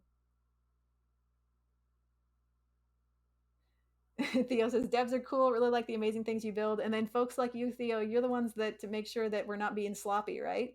You're the ones that make sure we're sanitizing our inputs and we're really validating our data that we're pulling to and from our databases, and that we're building good, robust authentication systems. We're checking our cookies, and we're disposing of tokens and all those sorts of things. So yeah, roles like pen testers and are really valuable. I really like oh gosh, what's that podcast? Ah, I can't think of what it's called. It's all about pen testers and hacks. Dark Knight Diaries. Yes. Yeah, that's how I first learned about penetration testers. There's a great podcast called Dark Knight Diaries. And I was fascinated by the stories of pen testers. Yeah. I love how y'all knew what that was immediately. Spigot says, "Have you heard about the person that ended up with a license plate, no plate?" Yeah, so I hadn't heard about that one specifically, but I had heard about the person with the last name of null, and all those things are so important when you're. So data integrity is a big. Like I said, again, I'm a database developer by day, and actually I work with a big data warehouse at a major university, and so that's tons of data, right? We're talking, you know, millions and millions and millions of rows across hundreds of tables. And data integrity is so important. And it's something that gets overlooked a lot when we're talking about things like AI. Um, Everybody thinks AI is some kind of magic, but really, what AI is a program that is trained on bajillions of rows of data, right? And that program is only going to be as good as the data that you feed it. And so, if you're giving it bad data, if you're giving it biased data, if you're giving it incomplete data, then you're going to end up with a monster. And so, yeah, that's why stuff like data integrity and proper data handling is so important.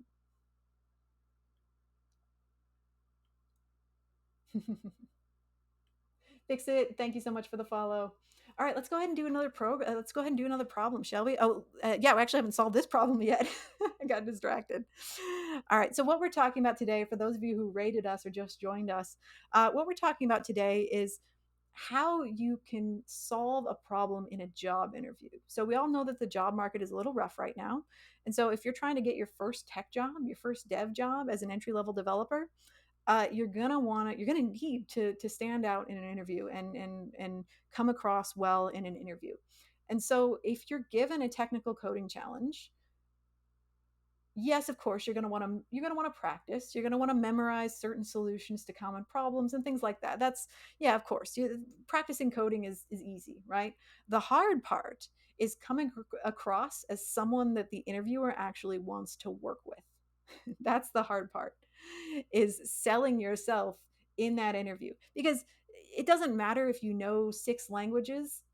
If you can't communicate and come across as someone who is likable and someone who will fit their culture in the interview, then they're not going to want to hire you, right? Nobody wants to work with a jerk. Nobody wants to work with someone who never talks to anybody.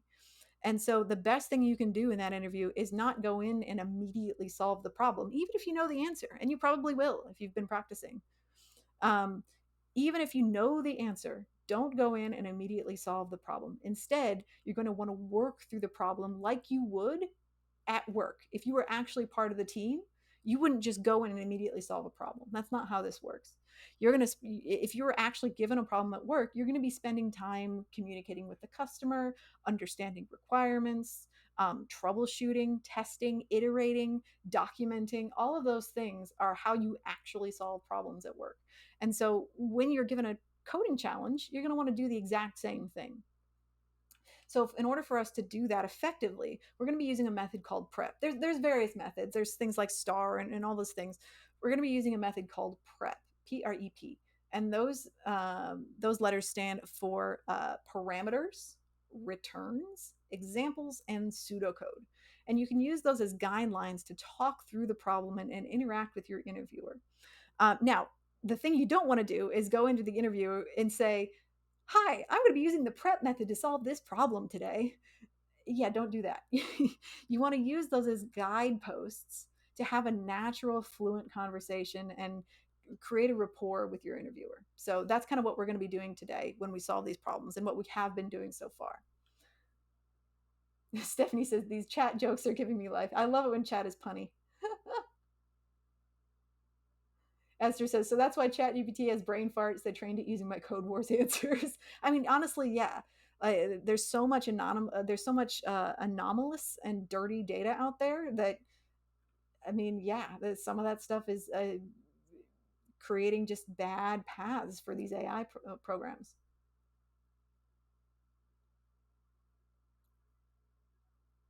Theo says, quick question if you can. The devs of these AI systems should be able to answer the question, where do you get the data to train your AI? Am I right in assuming that or way off? I mean, generally, yeah, they're going to be controlling what they feed it. So, oh, yeah, we scraped. They can at least probably say in a general sense where the data comes from. But a lot of the times now they're starting to rely on just automated scrapes of, they turn it loose on a section of the internet, like scientific papers or, Reddit, right? A lot of, I think there's a lawsuit going on right now because OpenAI got a lot of stuff from Reddit. And so they can say in a general sense, but they can't necessarily say what's in that data or how good it is. All right, so let's approach this problem. Again, you're given a string containing a sequence of character sequences separated by commas. Write a function which returns a new string containing the same character sequences except the first and last ones, but this time separated by spaces. So we talked about this before, but these first two sentences in this problem are confusing. They are not worded well. And so that's why the prep method is important, because we're going to clarify what our inputs, outputs, and examples should be before we even start the problem. If the input string is empty or the removal of the first and last items would cause the resulting string to be empty, return an empty value, represented as a generic value null in the examples below. And so when most of you joined us, that's what we were talking about. What does null mean and what does it signify? Hence the toilet paper. All right, so let's approach the problem. So what I'm seeing here is that we are going to be given a string, but what that string is going to contain is some kind of a sequence separated by commas with a variety of different characters. Okay, so we're going to probably want to review some examples of what that means. So, all right, our parameter here, I should say our argument is a string with sets of cars separated by commas. So that's what we know so far, kind of about the inputs. And these car sets can be of varying length. Okay. And then we should return a new string containing the same cars except the first and last ones. So this is a little bit ambiguous what it's telling us we should get back here, right? Except the first and last ones. So does that mean that we should chop off the first and last letters from the first and last sequence? Or do they want us to not return the first and last sequence altogether? So again, a little ambiguous. That's why we're going to want to look at some examples. The return values should be separated. Put a carriage return here. Return values should be separated by spaces. I'm assuming instead of commas. But again, we're going to want to look at examples. So when you're talking through the example, so after you kind of have a vague understanding of the inputs and outputs, you're also going to want to make sure that you clarify what some edge cases might be as well, right? Like how long can they be? How short can they be? What does that look like? If the input string is empty, and then all right, if input is empty or output is empty, then return null. So we have two possible scenarios here, right? We have two possible scenarios. The first one is that we kind of go happy path and we return a string with the appropriate modifications. The second is that we don't have enough data to return. We're going to end up with an empty string. So instead, we should just return a value of null. Thank you, Esther, for sharing that kata, that link to the kata again. I realize it's been a while since I shared that, so I appreciate that. Thank you. So now, at this point, if I was speaking to the interviewer about this, I would say, okay, so I think I understand the inputs and the outputs to a degree, but I would love it if we could talk through some examples of, if I say, let's input this, then what would I get back? So, for example, what I'm hearing you say is that if I were to input 1 comma 2 comma 3, if we remove the first and last values there, you would expect to see 2, right? And then the interviewer says, yes, that's correct. Or no, that's incorrect. Let's talk through what I would expect to see instead. All right, so okay, that's a fairly easy example, right? But what about something more complex? What I'm hearing is that it's not just a single character separated by commas. It could be a sequence. So like cat, comma, dog, comma, bird. If I put that in, then what would you expect to see, returned? And then they would say, oh, okay, well, if you put in cat, comma, dog, comma, bird, I think what I would expect to get back from that would just be dog. So removing the first and last character sequences entirely. So the sets of characters that are separated by commas, then you would just want you would want to eliminate those entirely. The first set of characters before the comma and the last set of characters after the last comma, just no matter how long they are, remove the entire thing. And then they would say, yes, I think that's right. And so since we're doing a code wars here, we can quote unquote cheat a little bit, and we could look at the test cases for more complex stuff, because the examples that they give you in the problem are often not complex enough. They don't cover enough of the edge cases. And so looking at the test cases down here, simulate you asking the interviewer about some of those scenarios and what should happen. So here we can see that if it's an empty string as the input, we should get back null.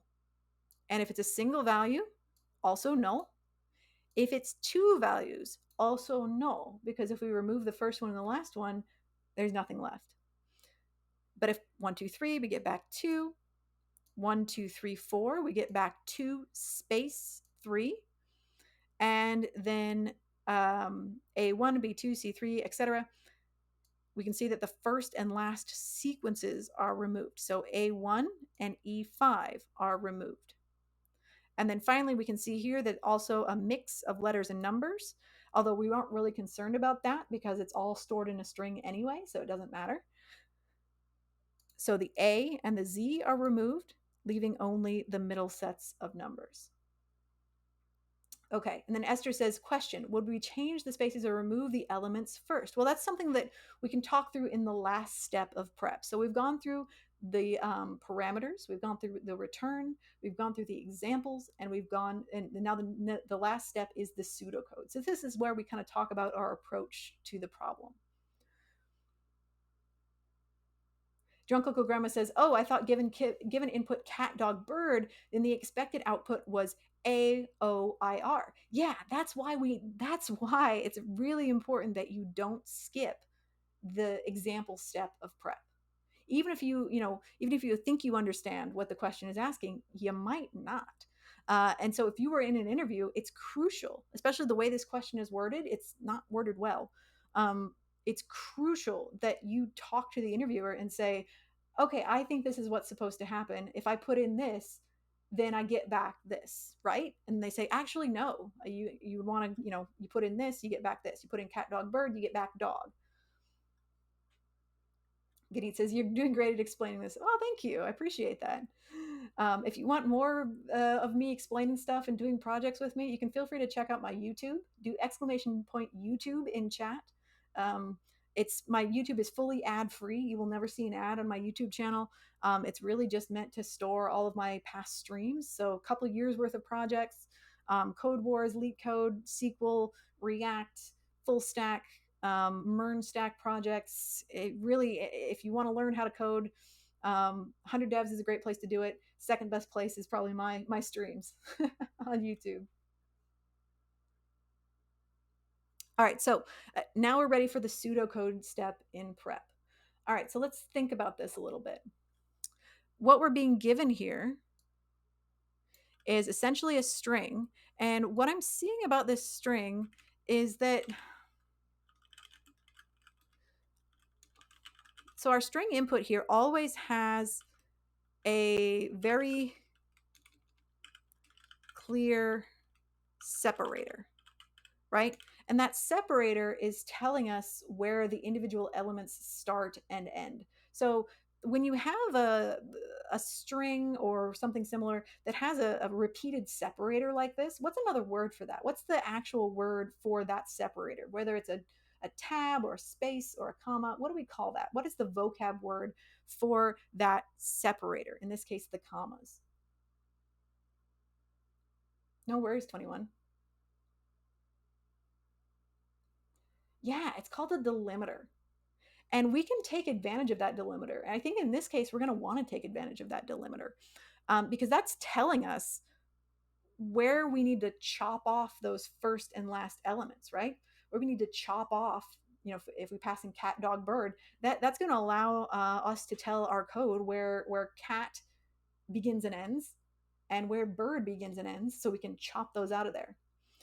So if we're working with delimiters in a string, what's probably the easiest way for us to do that? If I want to say, all right, I want to chop this string up based on that delimiter, how should I do that?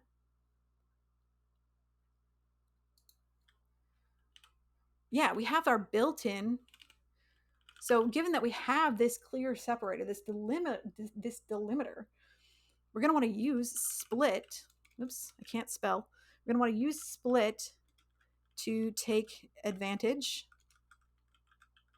of the delimiter, right? And we don't need the commas anyway, right? They told us explicitly they don't want those commas anymore.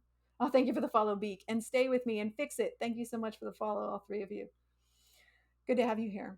All right, so the using split will accomplish two things for us. It will get rid of the comma that they don't want in the output, and it's going to create that divider, and it's going to turn our string into an array.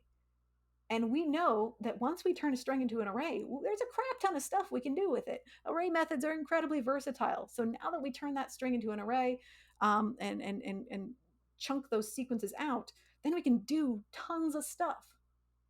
All right, so we're going to use split to take advantage of the delimiter and turn string, I can't spell, string into array.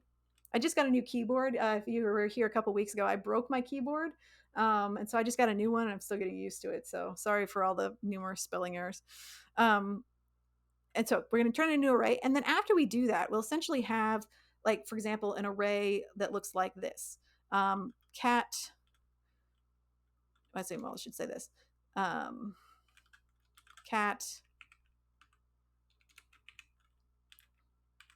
dog, and bird.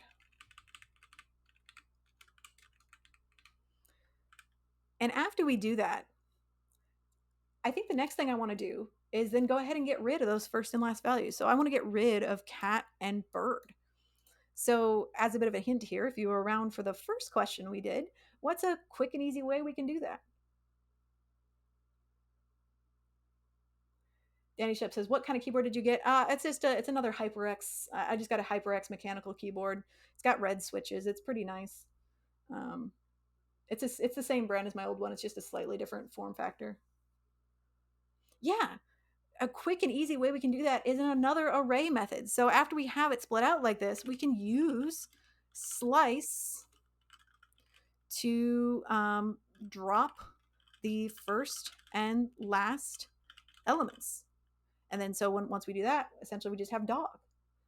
And the first question that we did, we just used slice, drop the first and last elements. There we go. So after we do that, we essentially just end up with dog. And then if let's say, okay, well, let's make this a little longer so it's a better illustration. Bird, not first, fish. So cat, dog, bird, fish. So if we remove the first and last elements, then we have dog and bird.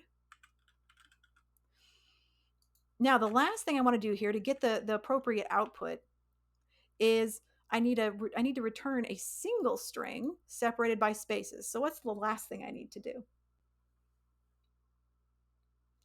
If I want to return a single string separated by spaces.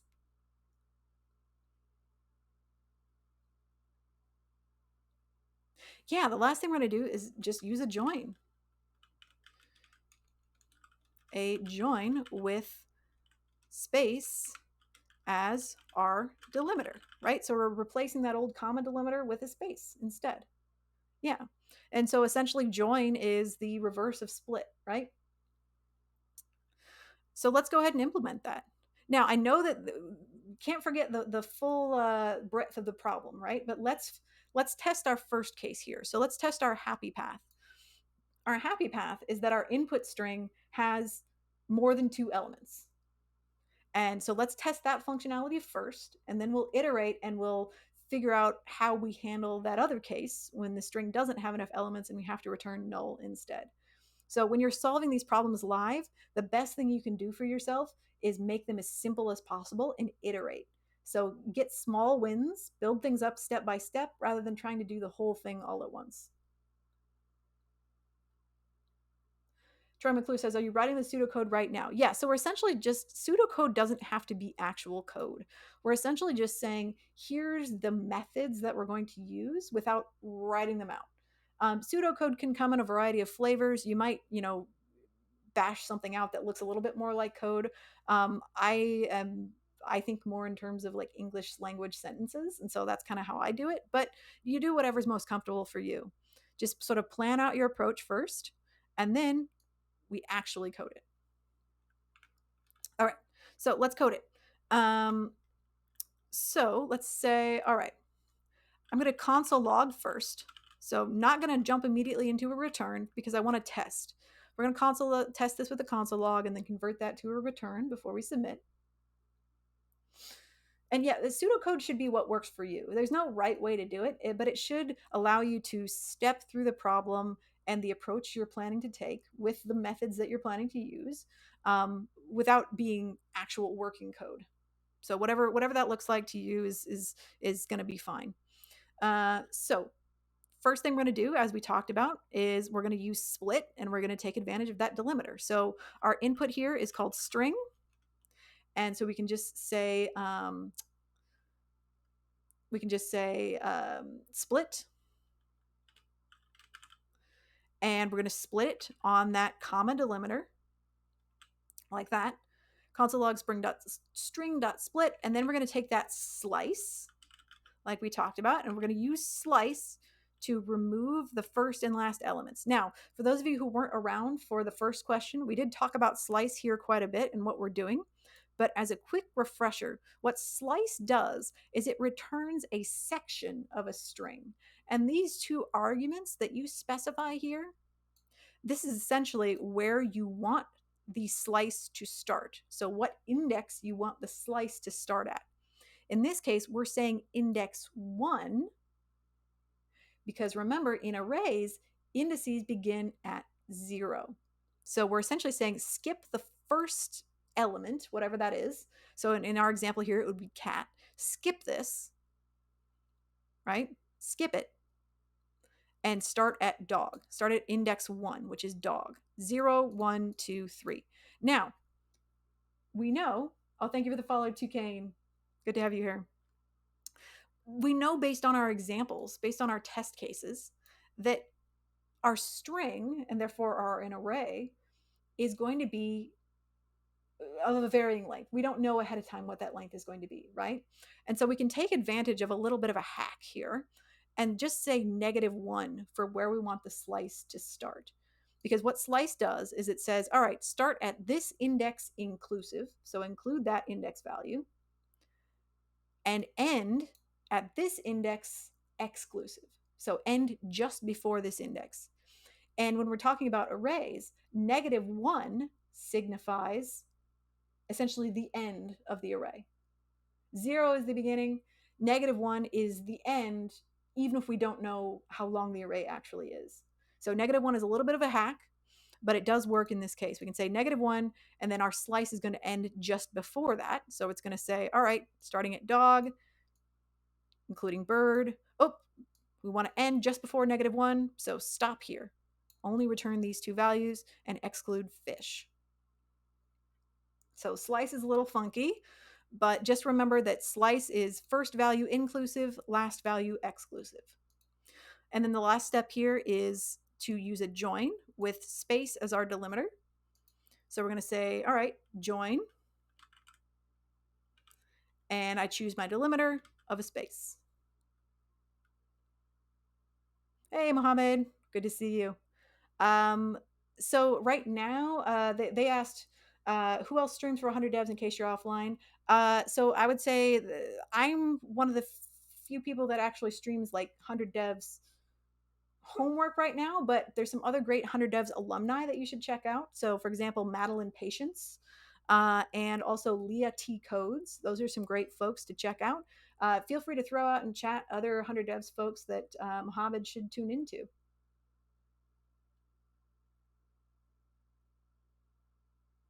N17 says, is it worth considering how we would solve if the character is the same as the delimiter? Sorry if you already addressed this. No, that's fine. I think in an interview setting, it's important to maybe to not make things too hard for yourself, which again is why you want to really get a good feel for the types of examples and the edge cases that you're going to encounter. If they say, you might have to deal with strings that are the same as your delimiter, then yeah, you would want to think about that approach. But I think what's going to be most important is if they say, yep, it's always going to be, characters separated by commas. The characters are always going to be letters or numbers. Then you're like, all right, yep, let's find the cleanest approach to solve that problem. I think you just want to make sure that you don't make things too hard. If you get through the problem, you're vibing with the interviewer, and you know exactly how to solve it in that way. If your delimiter is the same as your string, then yeah, go ahead, show off a little bit if you really want to. But if you're not sure, I wouldn't overextend. That's just my opinion. Everybody has different comfort levels in an interview, but don't make yourself more nervous and spread yourself too thin trying to cover every single possible edge case. Again, that's why we talk to the interviewer and we try to get a feel for, hey, interviewer, what exactly are the parameters and the returns and the examples of inputs and outputs that I'm going to encounter in this problem. Oh yeah, 21 says, so Mohammed, another person that you would want to follow along with is Ship That Code. So I'll put these folks in chat here. Shout out. I hope I spell this right. Madeline Patience. Yeah, I got them right. All right. And then I don't think Rufio is streaming right now. Hello, It's Rufio is another good one. I don't think they're streaming right now, but they were traveling the last time I talked to them. I think they've been in another country for a while. Rufio and sorry, who's the other person? Oh, Leah T Codes.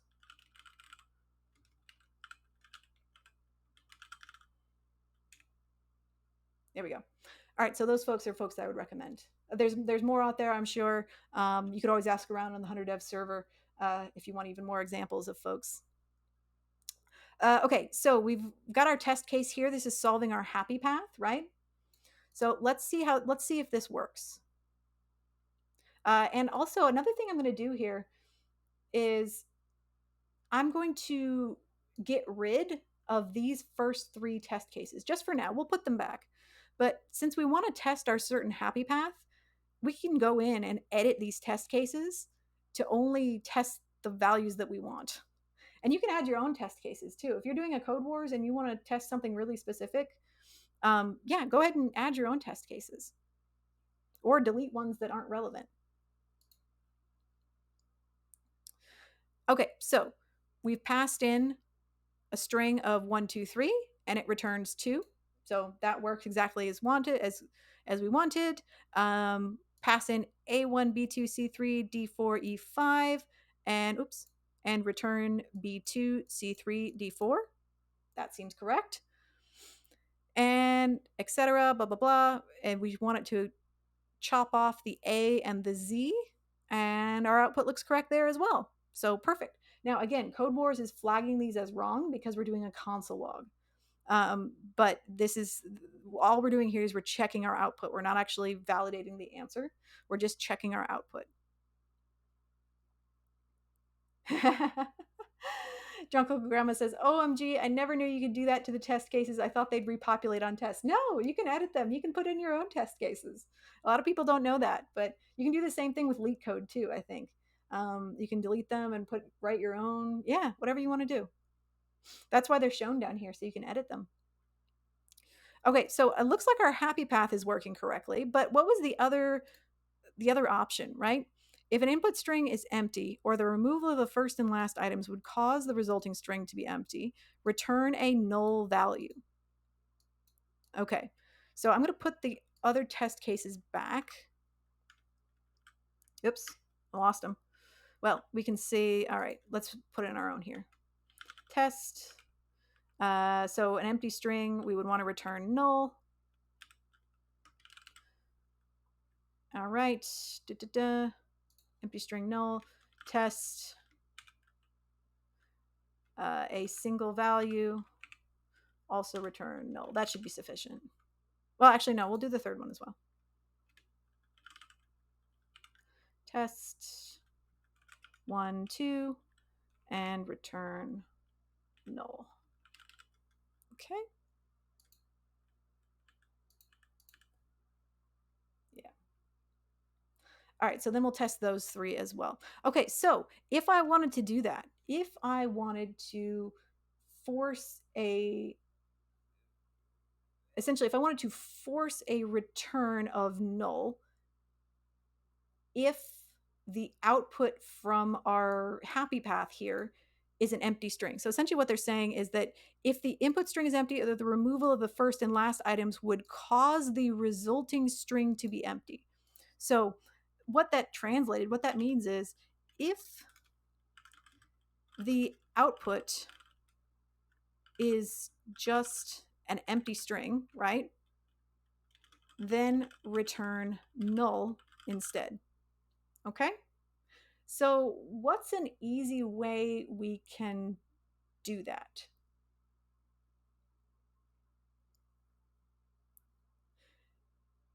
Yeah, we could use, we're going to need some kind of a conditional check, right?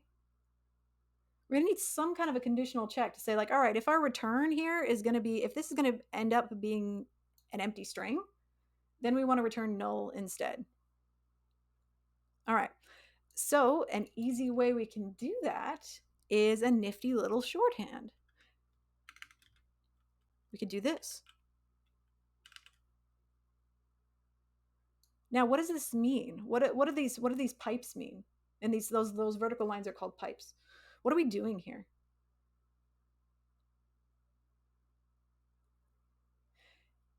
Yeah, so we're kind of putting together a couple of different concepts here. The double pipes mean or. They do, yep. And what we're doing here is we're essentially saying if this value is true, then return it. Otherwise, return this value.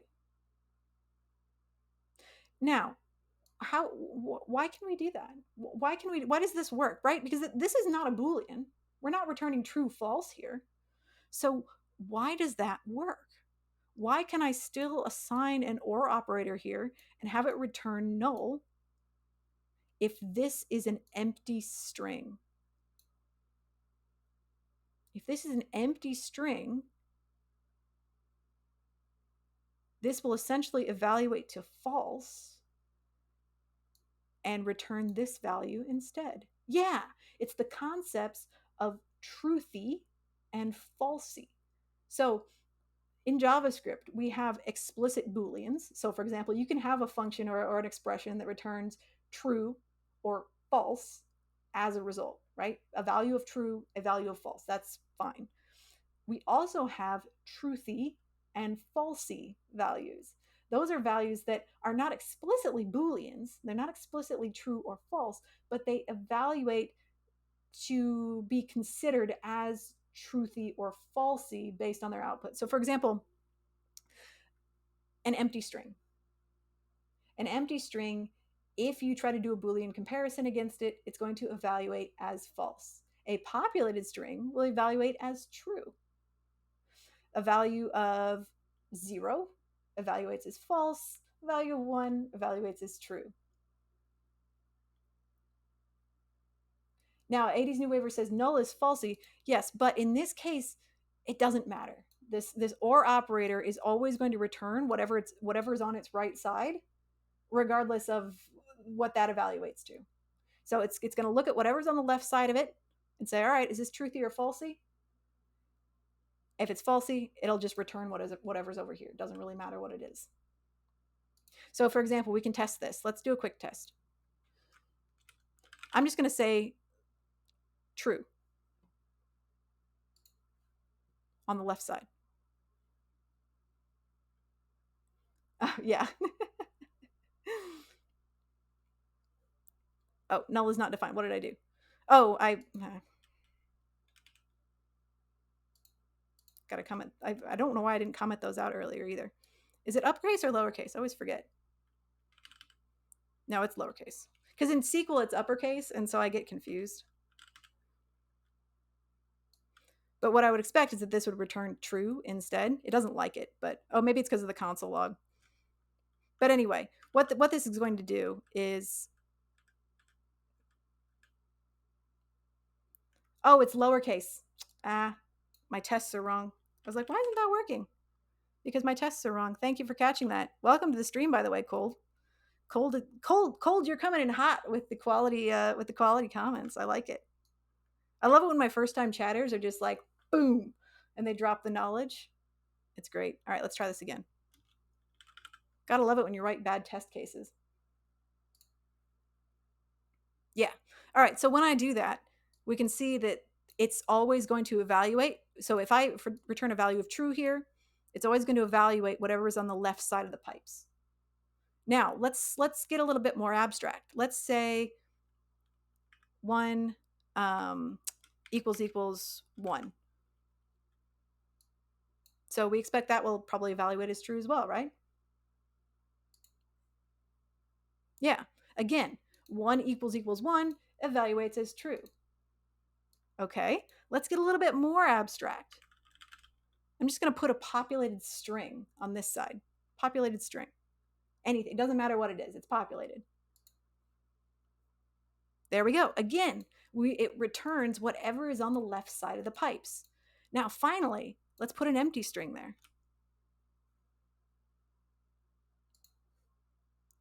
Now, finally, when I do that, it evaluates as falsy, and we get back null. We go to the right side of the pipes, and we return whatever's over there.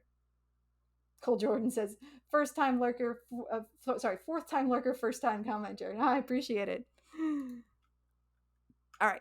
So I hope you can clearly see how this is working, right? True, false, truthy, falsy. In the end, you can use them with these or operators, or also the double and as well. Double and will work as well, depending on what you're trying to do. All right. So finally, let's go ahead and test this.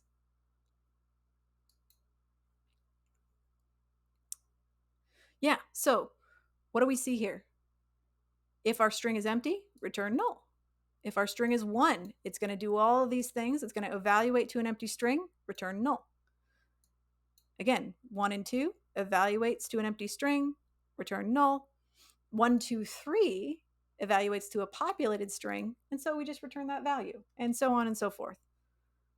So this should, hopefully, cover all of our test cases. So let's go ahead and change this to a return.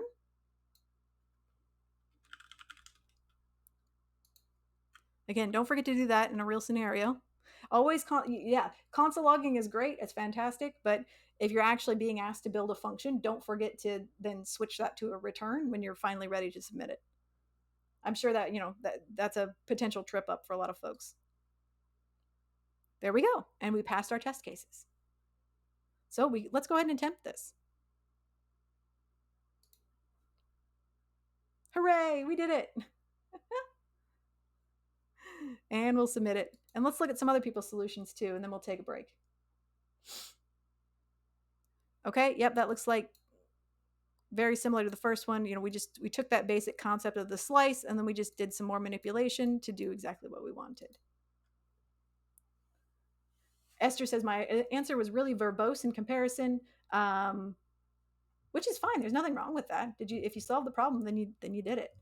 So they said if the full array length was less than 3, return null. Else, return the slice and join. Yeah, that's a perfectly valid solution. So you just did the check a little bit sooner. You said if the length of the array is less than 3, return null. Else, do all the same things that we did. Yeah, perfectly fine. So split, pop, shift, join. That's with a ternary there. That's a little gnarly, I think, but it's fine. Yeah. Oh, here's your solution, Esther. There's your solution. So if you're wondering what Esther's solution means, it's essentially this. If the length is less than 3, return null. Otherwise, do the slice and then join it back together. Which is, again, you don't have to be a Codewars weenie to actually solve the problem. If you didn't get the top solution, that's fine. Again, what's more important is, can you talk through the problem and come to a logical answer versus how clean, can you do it in one line? That really doesn't matter. Troy McClure says, when interviewing, do they care if you take a long time to solve the problem? Not, probably not. As long as you're talking through it, as long as you're talking and engaging with the interviewer. So there's a caveat there. We'll talk about that a little bit. Or is it more about showing the thought process? It's absolutely about showing the thought process. So if you are actively working the problem and engaging with the interviewer, then you're probably going to be fine to take your time. If you're just sitting there in silence and staring at it, then it's not okay to take your time. So again, talking and engaging with the interviewer, asking questions, doing iterative tests, getting feedback, that is how you can get the time to think and try stuff and test. Oh, Dan can code. Thank you so much for the raid. Welcome, folks. Dan raid. Hey, Ryan. Good to see you.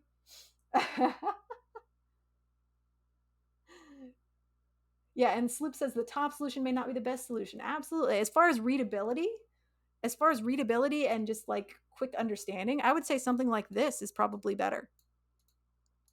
If you want this to be understandable immediately to everybody, then this solution is actually probably better, because what this relies on, what our solution relies on, is this understanding of truthy and falsy, and how the or operator works. And so if you just wanted to make like the most understandable code, then this is probably the better one, honestly.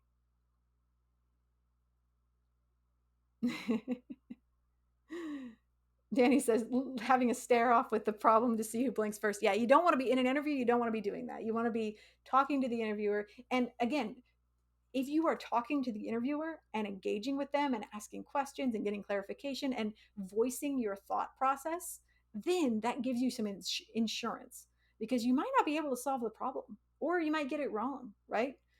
And you'll get much farther, and you'll gain much more stock from the interviewer if they know what you're thinking about and how you're approaching the problem. So getting the right answer doesn't necessarily matter anymore, because they know what you're thinking about and how your mind works. They can say, oh yeah, they were totally on the right track. They just got tripped up on for example, the null thing, right? In my test cases, I accidentally had null as uppercase. And so that's a super easy mistake to make, right? But since I was talking the entire time, the interviewer already knows that I was on the right track and I had everything going. I just got tripped up in one little thing. And so now, they're going to say, oh yeah, she basically had the right idea. She was going to solve the question. It was just a silly little mistake that tripped her up at the last hurdle. So even though she didn't get it right, I think she knows how to solve the problem, right? But if I'd just been sitting there quietly and my code kept failing every single test, then they're going to be like, yeah, she doesn't know what she's doing, right? So that's the point. Strain says, I've seen tons of very clever solutions that were not understandable code upvoted both here and on LeetCode, stuff that would never make it through review in a company. Yes, again, that's why you're talking to your interviewer, right? It's not about how many fancy methods you know, or how well you can leverage regex and do a one-liner, right? It's about what does the interviewer want? What are your inputs? What are your outputs? What are your examples? What's your pseudocode? Did you talk about it with the interviewer? Is it what they're looking for? Yep. And you can always brute force the answer first using like a for loop or whatever, and then ask about company standards and refactor your solution. Yeah. Actually, after the break, I want to show an example of that. I'm going to do an example of us taking a more complicated question. We're going to brute force the hell out of it. And then we're going to go and refactor it and we're going to come up with a more elegant solution. But I really want to also demonstrate how brute forcing is fine as long as you get the answer. So we're going to next after the break, we're gonna brute force. We're gonna do a gnarly brute force solution.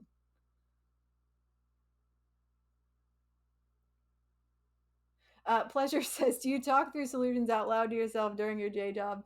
I always feel weird doing it, but I find it helps. Yeah, that's actually a thing. It's called rubber ducking it. Some folks even have an actual rubber duck on their desk that they talk to. I talk to coworkers about my solutions. I do have a little rubber duck. It's a little stress ball duck, the kind you can squeeze. I do have one, but yeah, that's actually like a thing that people do because talking through a problem it helps your brain sort through it in a logical way. That's why I started streaming so that I could talk through problems and homework and things and actually make my brain grasp it rather than just glossing over what I don't know. Shatter Palette says, LOL, I talk to a 3D printed bunny on my desk all the time. See, yeah, everybody does it. It's not weird. It's a proven learning concept. And Troy McClure says, I talk to a Bob Ross Funko Pop. Absolutely. Copper Lily talks to their cats. See? Sloop asks their rubber duck the question before they ask because half the time they figure it out on their own. See? There you go. And there have been times when I have reached out to a coworker and said, "Hey, can I just like can I just jump on a call with you real quick? I just need to talk about this problem." And I'll be talking about it and getting ready to ask them a question and literally like as I'm talking to my coworker, I'm like, "Oh crap, I just figured it out. I just figured it out." And then I talk through the answer with them, make sure it sounds logical, and then I'm like, "All right, thanks for the help." And they're like, "I didn't do anything." And I'm like, "No, thank you. You actually helped because you gave me a sounding board." And so that's definitely an amazing thing to do. Yeah, sure, pleasure. All right, let's take a break. And like I said, when we come back, we're going to practice some brute forcing. We're going to approach a problem without being trying to be clever. We're just going to say we're going to approach a problem that has multiple different scenarios and we're just going to slam out a solution that works and then we're going to go back and we're going to refactor and build a more elegant solution. But brute forcing is fine. Okay.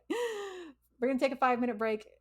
Please do get up and stretch, get yourself a glass of water, whatever you got to do, use the restroom, and then come on back. If you've been sitting this entire time, move your body, please. Don't just veg out for the next 5 minutes. Don't flip over to YouTube and watch something. Get up if you're able to. Get up, stretch, whatever, and then come on back. Okay? All right. I'll see you back here in 5.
All right, folks, we got about a minute left in the break, so come on back whenever you're ready. Get yourself a glass of water, stretch, move your body, whatever you got to do. Also, pet your dog, pet your cat, pet your significant other with their permission, of course, and then come on back.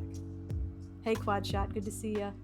Oh my goodness, Toucan, thank you so much for the subscription. As soon as the break is over, I'm going to give you the special subscription screen because you deserve it. Thank you so much for the Prime sub.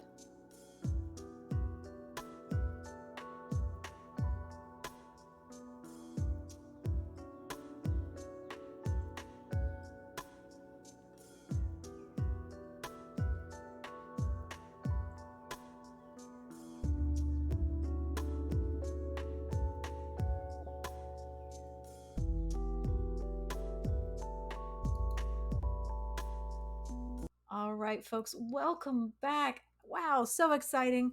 So during the break, Toucan subscribed with their Prime sub. So thank you, Toucan. And you get the special sub screen. You're very cool. Thank you so much for subscribing. Great to have you here. I'm glad you're enjoying this stream so far. Also, too, what's really cool is 2K used their Prime sub, which means it didn't cost them anything. And that's, if you're a longtime follower of my streams, I love it when things are free, when we are able to find free tools, when we're able to find free resources, free learning, when you shouldn't have to pay to learn, right? Education should be free. I think that's like the motto for my life at this point. Education should be free. Learning should be free. Bettering yourself should be free. And so I always appreciate it when folks make use of their free Prime sub, because it's really just a net benefit. And it costs Jeff Bezos money, and God knows he can afford it, right? If everybody used their Prime sub, Jeff Bezos would still be a bajillionaire. So everybody should use their Prime subs on their favorite streamer. It doesn't have to be me. Absolutely not. Use it on, your favorite small streamer, like the person that only gets 10 viewers a stream, or one viewer a stream, or no viewers. Use it on them.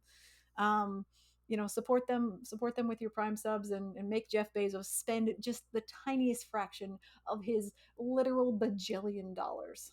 Maybe he'll have to sell his newest cowboy hat before he can go into space again on his giant, phallic rocket or whatever. But thank you again, 2K.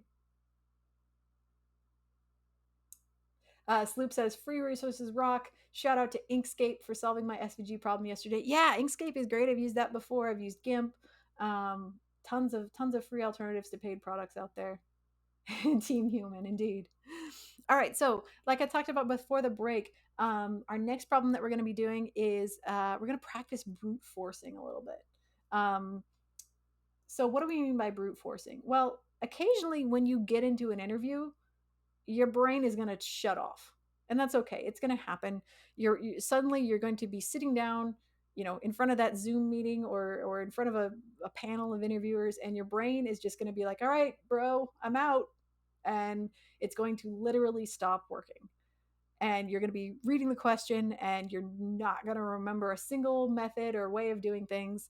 And you're just going to have to hack the problem and figure out a way to do it that might not be the best way or the most efficient way, but you're going to get it done, and you're going to be talking while you do it. So that's what we're going to do for the next problem. So if you are following along Codewars, the next one we're going to be doing is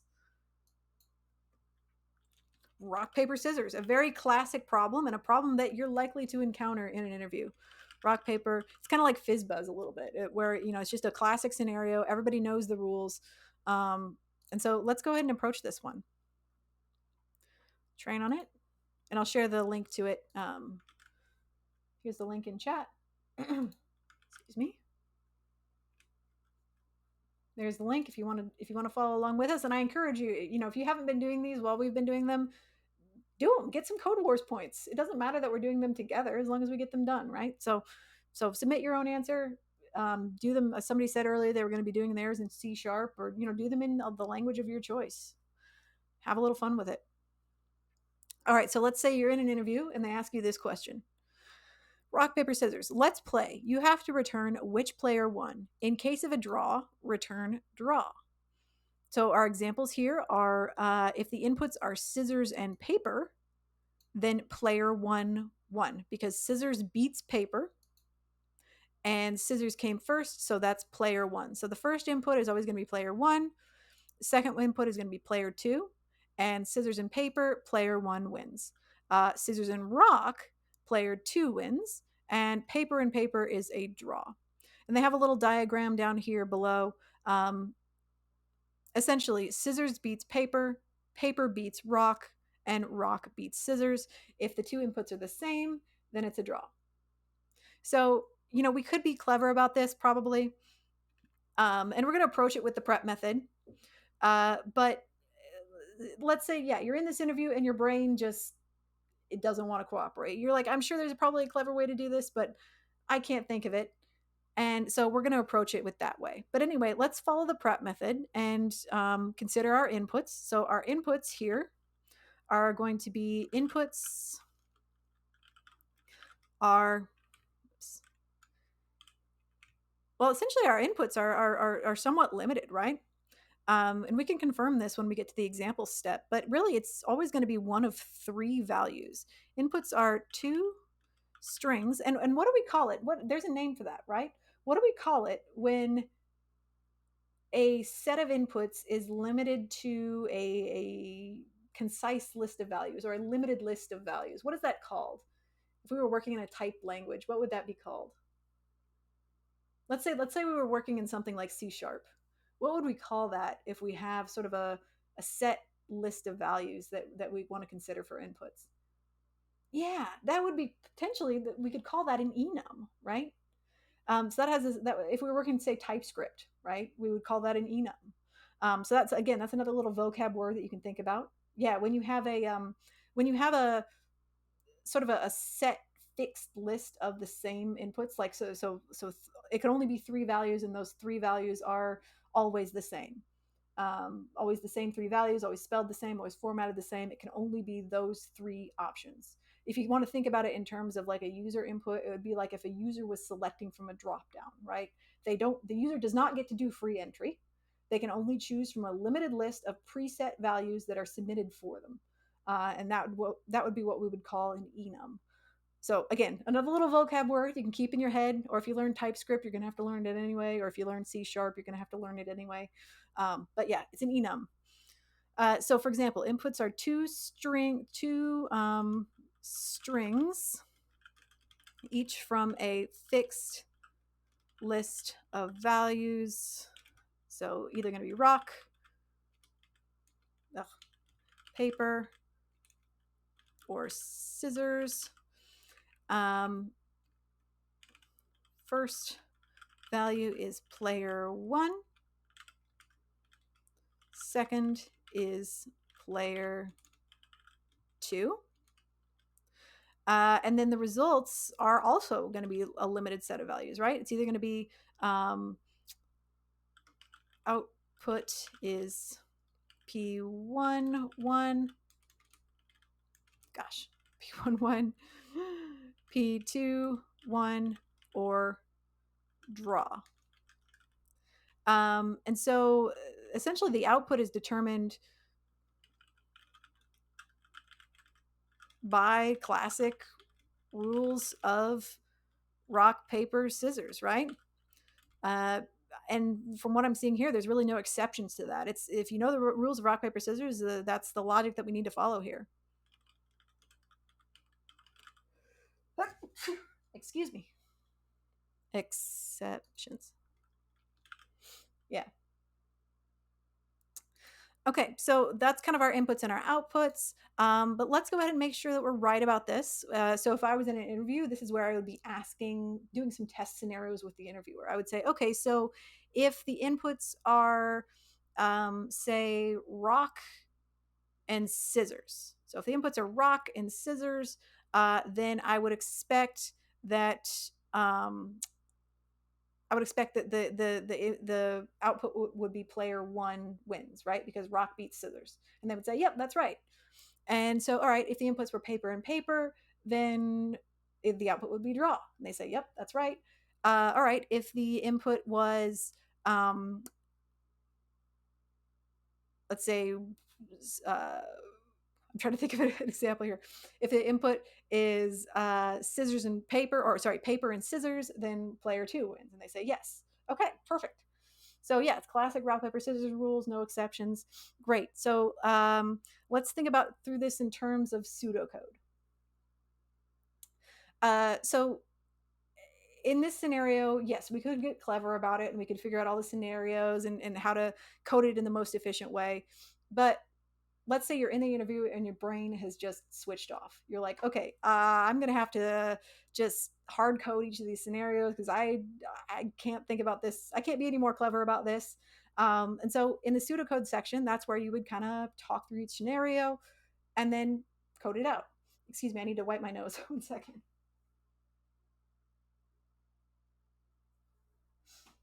Ah, my nose was super itchy. Whew. Sorry about that. So here we might say, all right, this should be pretty easy to do. Now, you're not going to say, like, oh my gosh, my brain is turned off. I don't know what I'm doing.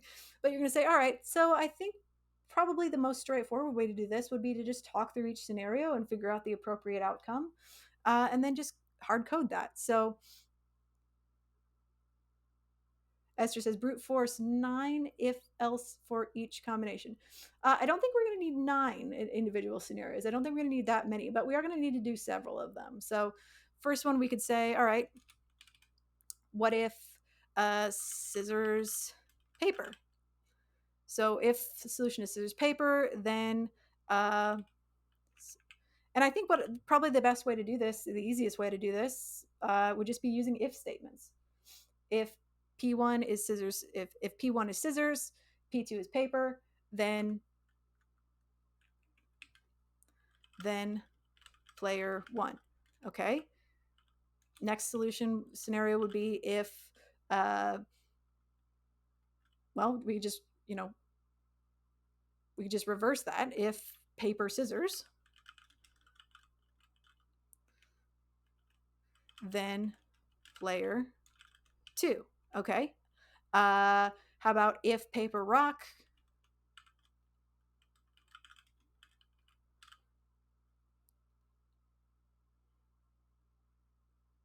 OX says, yes, we can use a switch statement. Yes. And I actually personally love switch statements. But the scenario I'm kind of playing out here is what if you get into an interview and your brain turns off and you forget everything but the basics? So we could say, all right, if paper rock, and so this is a little bit tedious, but it's just saying that you can still pseudocode, you can still chat it out with the interviewer, even if your brain's not working properly. And so once we do this, once we brute force this, then we're going to turn around and we're going to find a more elegant solution. We're going to refactor. All right, so if paper rock, all right, then player one. If rock paper, then player two. And we're about done. I think we only need to do one more set. All right, paper scissors, scissors paper, paper rock, rock paper, and then rock scissors is the other one I think we needed to do. So essentially just be yeah, rock scissors, yeah. All right, if let's see, if rock scissors,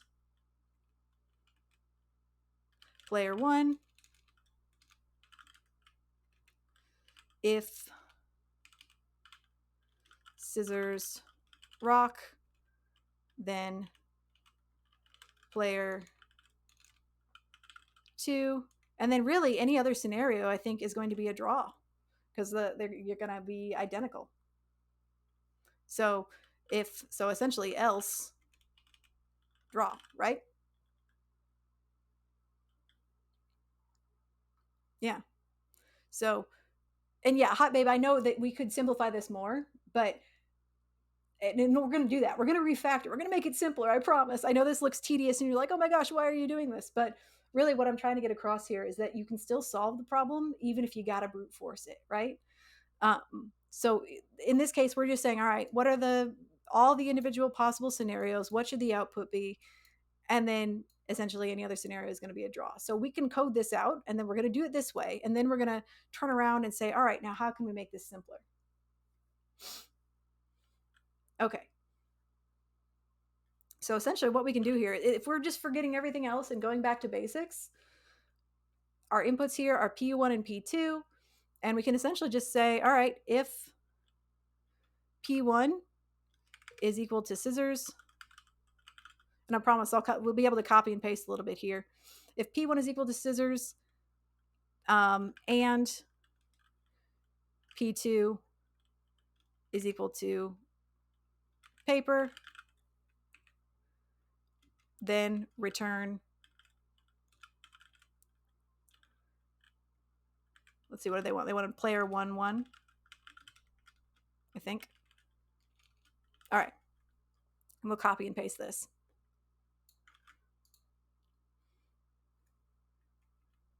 Essentially, it's just going to be a bunch of if statements. And this is fine. This is valid. You can do this. 2, 3, 4, 5, 6. Yeah, and that's so. What I'm trying to get across here is like what Quad Shot is saying. If you're stressed, if you get into the interview, you're stressed, you're overwhelmed, you're like, I know this could be more eloquent, but I don't know what to do. Are you able to solve it? Yeah, this will work. If we code out each scenario and get the right return statement, this is going to be fine. It'll give the right result. And then later on, you can refactor it and you can let the interviewer know. And this is actually this is a simpler way I could do it, right? So scissors, paper. Let's do, next one was going to be paper, scissors. Hellcat, thank you for the follow. Paper, scissors, and that'll be player 2. And again, this is why we also do a little bit of documentation and pseudocode beforehand, right? Because I can just look at my notes down here and remind myself of what those 6 scenarios should be rather than trying to just code it from memory. So scissors, paper, paper, scissors. All right, paper, rock.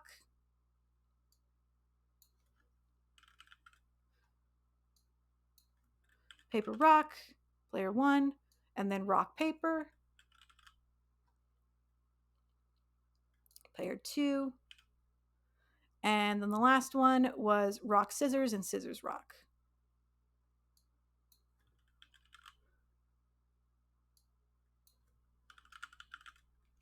Scissors and scissors, rock, player 2.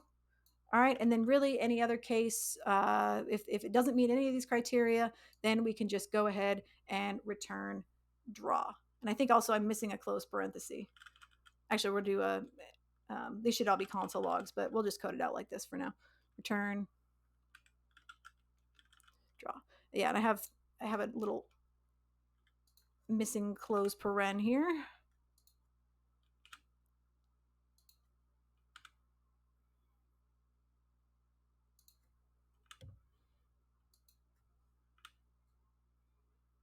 And you would say, what I would say while I was writing this out is I would say, like, yeah, so this could, the logic for rock, paper, scissors is pretty much set in stone. Most children know this logic. What I'm going to do is I'm going to go ahead and make sure that I'm considering all the possible scenarios. And I'm just going to go back to basics for this. I'm going to make it as readable as possible. It may not be particularly concise, but what I'm going to do here is make a really readable, accessible solution that anybody could just immediately look at this and see exactly what it's trying to do. Right? It's very clear what the inputs are, and then what the result should be. And then you spin that in a positive way during the interview, and then during the interview, test it. It works great, and then after you get home, you think of the more elegant solution and you email your interviewer and you say, and then this is another way to do it. And then they can see that maybe we're just a little stressed out in the interview and you actually do know more complicated methods. And as Quadshot says, I would give the candidate credit for being transparent and adaptive to the situation. I know for years I used to freeze up when I didn't have the eloquent answer. Yeah, the most important part is that you don't freeze and do nothing. You should do something, even if it isn't the most beautiful one-line Codewars solution or leak code weenie solution that you've ever seen, right? Is this gnarly and too long? Yeah, but it's something. It works. It runs. It'll run, right? And so, and you could even, if you were even going a little slower, you could even console log each step, right? Test each scenario as you go. I forgot to do my console logs here, so we'll just see if this works. We'll kind of YOLO this a little bit, see if it runs. But ideally, you would be console logging these. So we'll see if I remembered all the scenarios here. Oh, did I? Oh, I forgot. So they're asking for exclamation points. So again, want to be. I should have been more explicit when I was looking at the what the outputs were. I should have been more explicit there because they specifically wanted exclamation points after one, two, and draw. So that was my fault. I didn't do proper requirements gathering. That's a really important part of being a developer is good requirements gathering and very specific requirements gathering. Before you go into a sprint, you want to make sure that you have your test cases set, laid down, exactly what the customer wants. And I didn't do that here. So that's a little, little reminder. Be explicit in your test cases. Nico, thank you so much for the follow. All right, let's test again. Yay, all right. Exactly. As Strain said, when delivering a product, sometimes hacky and finished and refactored later is better than sorry we didn't get that done and delivered on time. Just don't forget the refactor part. Yes. And you will find that in the real world, that happens a lot. Sometimes all the customer wants is a minimum viable product because, let's say, all right, so in my world, for example, in my world, I provide data so essentially I help manage the data warehouse that all of the analytics are done from for this university that I work for. So all of the analysts across the entire university use the data that we provide to build insights for the upper management and the CFO and the CTO and all those C-suite executives. And so sometimes the CFO is saying, "Hey, I need these financials tomorrow." And the analysts are just going, "Please just give us something. It doesn't have to be perfect. We can hack it together on our end. Just give us the data, right?" And so you sometimes you just got to throw something together. You got to push it out the door and then know that you're going to revisit it in the next sprint. You're going to make it better. You're going to refactor it and make it follow all the standards and processes. But sometimes you just got to kick it out there. A good plan violently executed today is better than a perfect plan in 2 weeks. There you go. And that's why iterating is so important, and it's a valuable skill to have. Is iterate, make it better, add features over time. Minimum viable product. In this case, this solution right here, this is a minimum viable product. It accomplishes what the problem is asking for, but it's missing cleverness and features, but it accomplishes the task, right? Yeah. The check requirements for the loser rage quitting.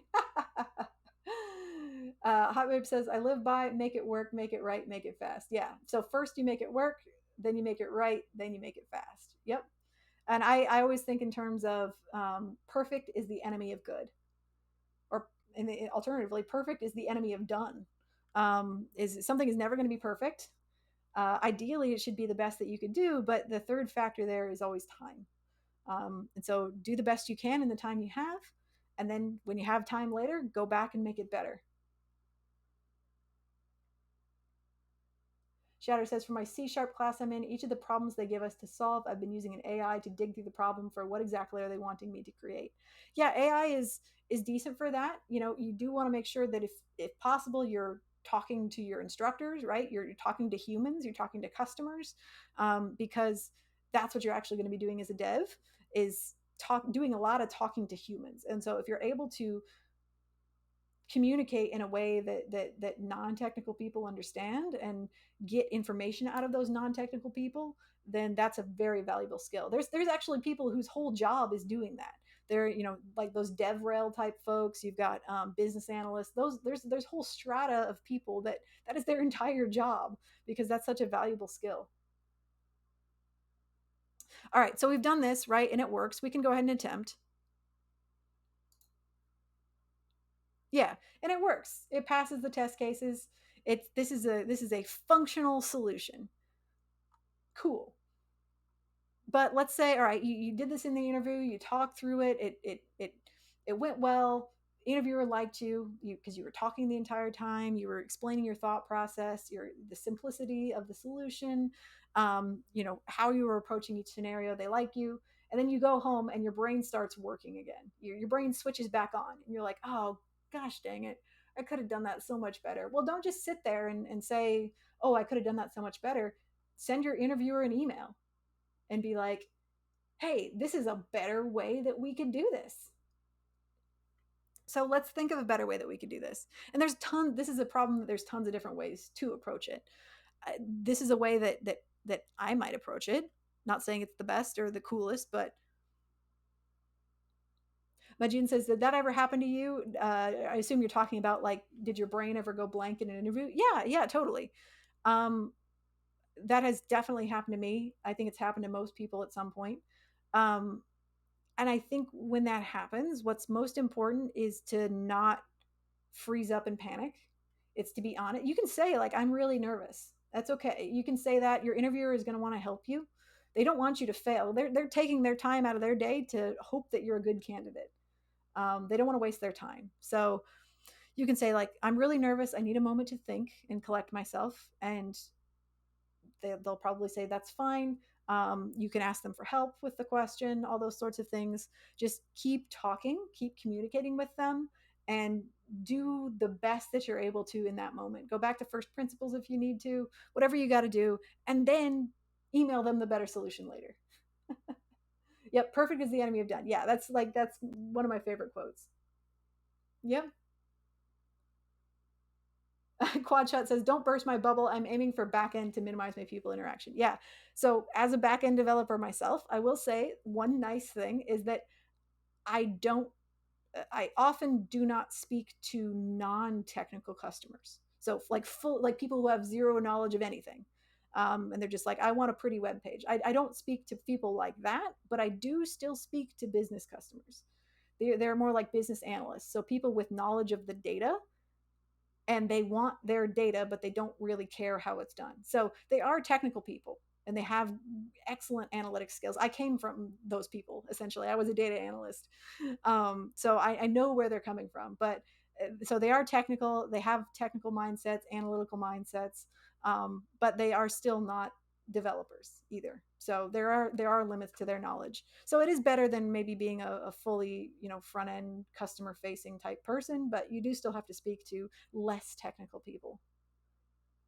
I've had my fill of marketing people. No offense to anyone intended. Yeah, I mean, certain people interface with certain other people better than others, right? Everybody has their niche.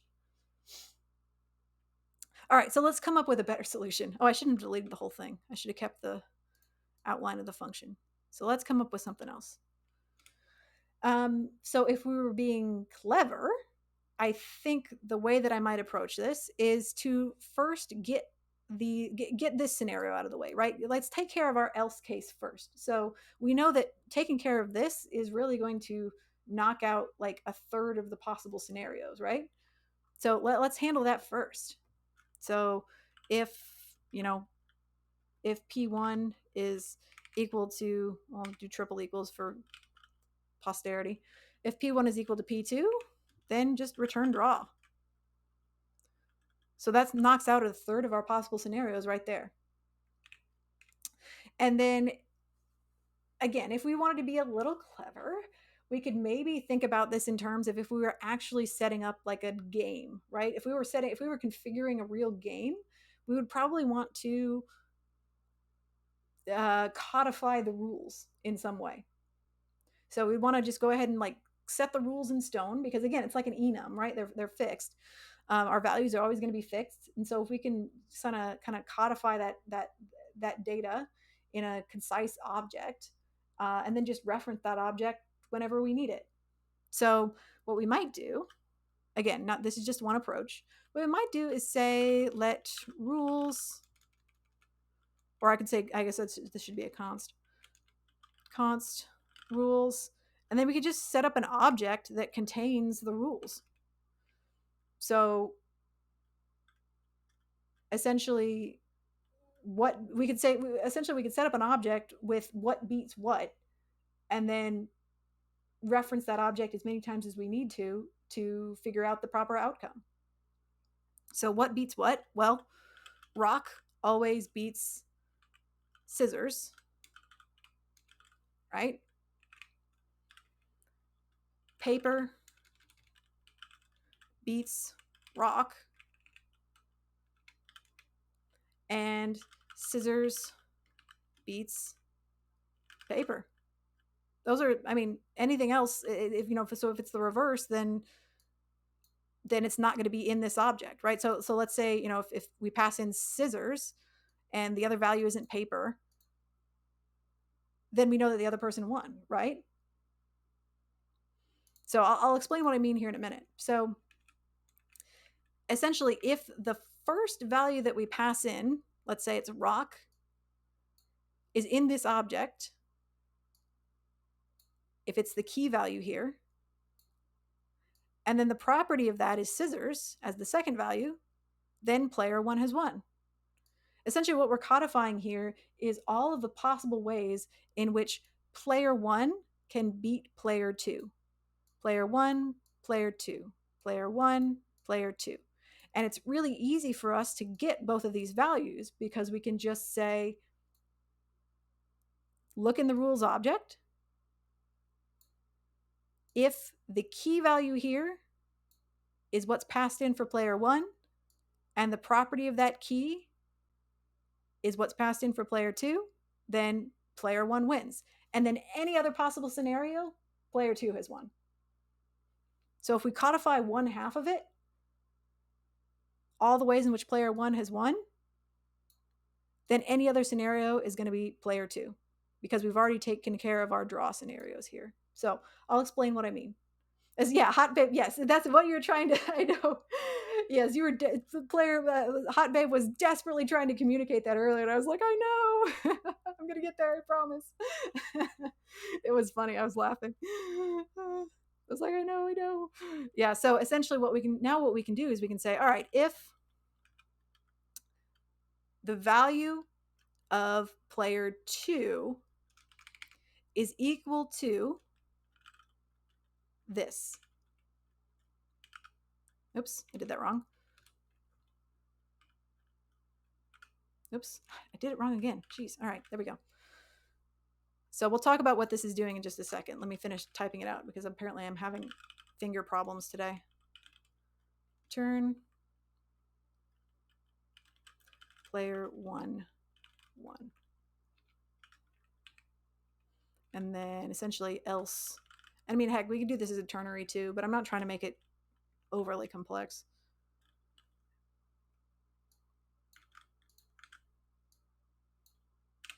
So essentially, this is all we have to do. Now, why does that work? So what is happening here? What are we doing here? We're saying, all right, take the value of player 2. So for example, let's say it's scissors, right? And then what are we comparing it to? What is this doing?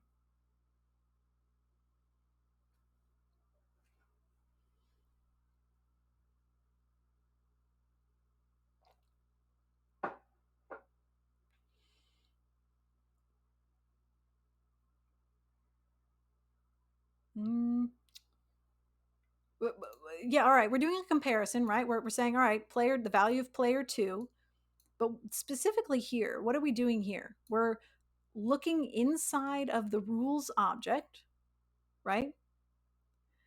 And we're saying essentially at index P1, get the value.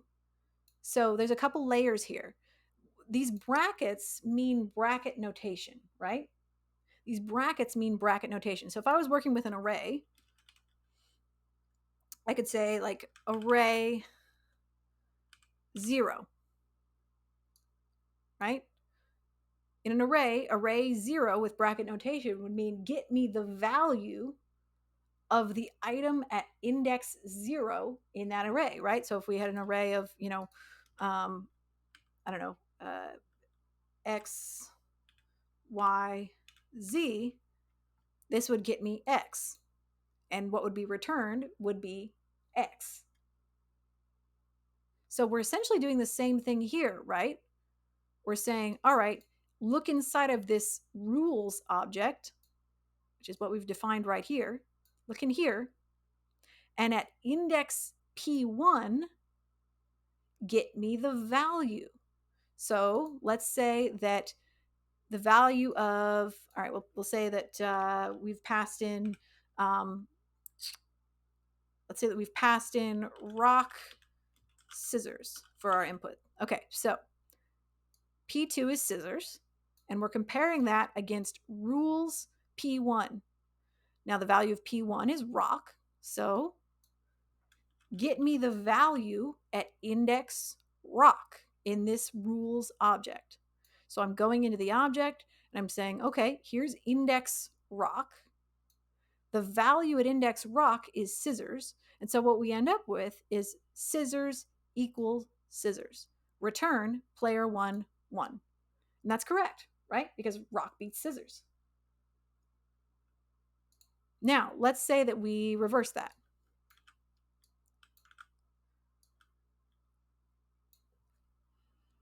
And yeah, you could reverse this. Absolutely. Yep.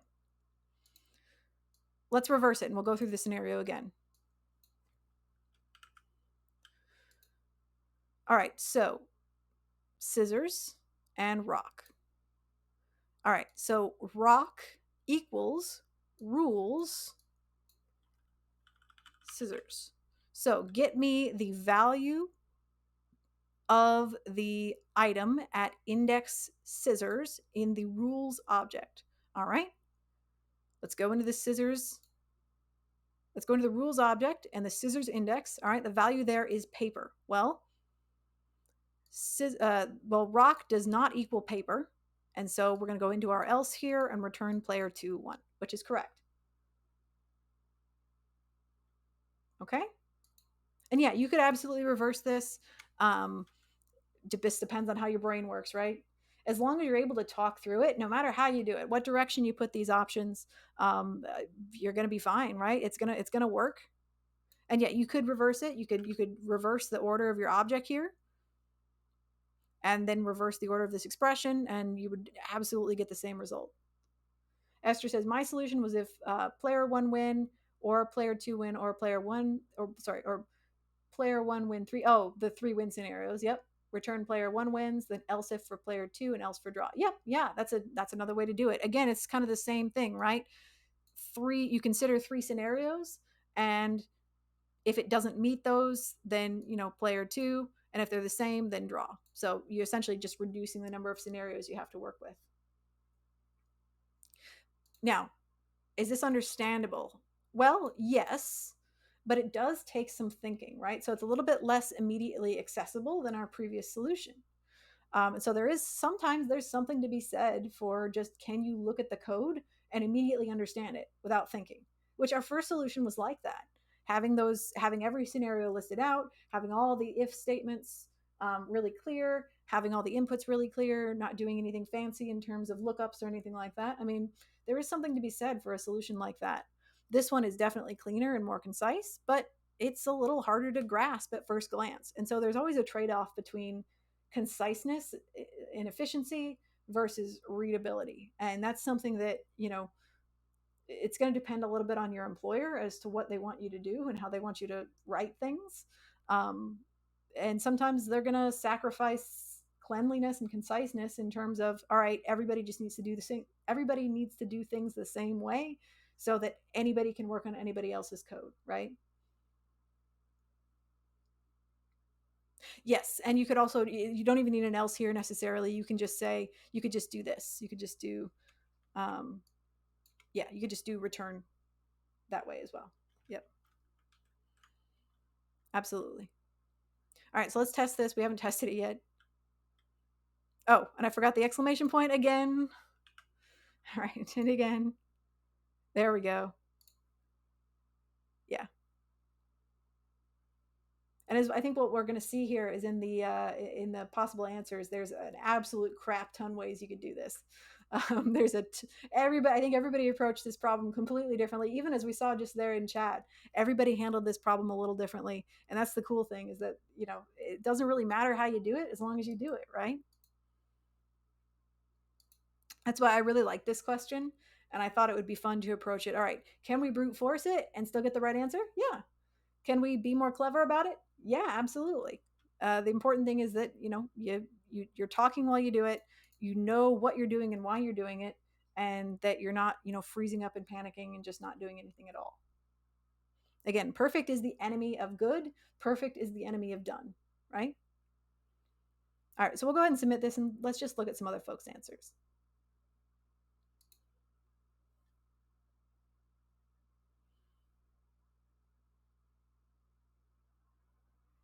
And I know I've done this question before, but I didn't even remember what like my first solution was. I mean honestly, I probably would have brute forced it the first time. Um yeah, so this person essentially just did it with the three scenarios and then return player 2-1. Oh, look at what this person did. They did an explicit test case. They used the test method. That's fantastic.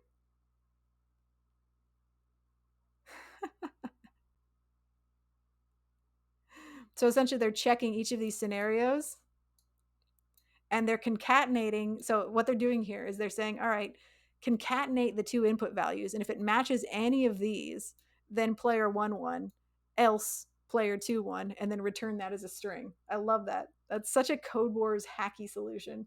It's great.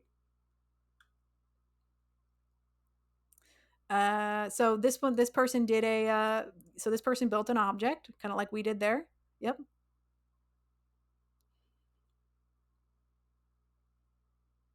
So again, a lot of sort of, you know, oh, here's the kind of the first solution that we did. Very brute force, but it still works. Shatter says, "Does Code Wars let you write the solution in any language?" Yeah, most questions let you do it in a ton of languages. You can, if you're doing a question and you want to change the language, like during the question, you can just choose it. Like this one lets you do it in like 20 languages. So yeah, if you know like C# or whatever, Rust, TypeScript, pick your poison. Yeah, not every question has every language because certain questions are tailored to a specific capability. For example, a lot of the SQL questions are very specific to things you can do in SQL, so they're really only available in SQL. But it's going to show you what it's coded for. And if you want to do a question in a language that this question is not currently built for, just you can write it yourself. If you want to do it in COBOL or whatever, this might have this one. Okay, this one has COBOL, so you know knock yourself out. If you want to do it in, I don't know, Fortran or whatever, then you might have to code it yourself. But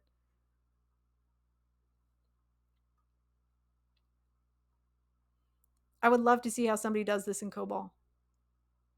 I don't know. I actually work with a couple people who actually used to program in COBOL, so I might actually be like, can you guys show me some COBOL? They were like they used to bad ideas in Bash. I love writing terrible Bash code. Yeah, it's so much fun. Like just terrible hacky shell scripts is my jam. Um, so yeah, just scrolling through here, we can see how many different ways people decided to solve this. Here's one. Here's a good one. Another test case based one. But I mean, there's a crap ton of options. This person decided to do like really opaque object notation, which is fun. Or cases, complex nested objects. I mean, hell yeah. Here's a switch we were talking about it earlier. You can make a super hacky switch case too. I love switch statements. And I don't care what anybody says. Switch statements are the best. But yeah, so no bad answers. All right. Any questions on this? I know this one was a little bit more complicated in our second solution. So if you're still not sure how that works, feel free to ask. There's no such thing as a stupid question, because if you have a question, that probably means that other people have the same question. So I'm happy to explain that solution again. Um, oh, and Strain says there's a number of kata available in things like Bash and PowerShell. Yeah. So real quick, if you want to practice a specific language, you can head over here to the practice option.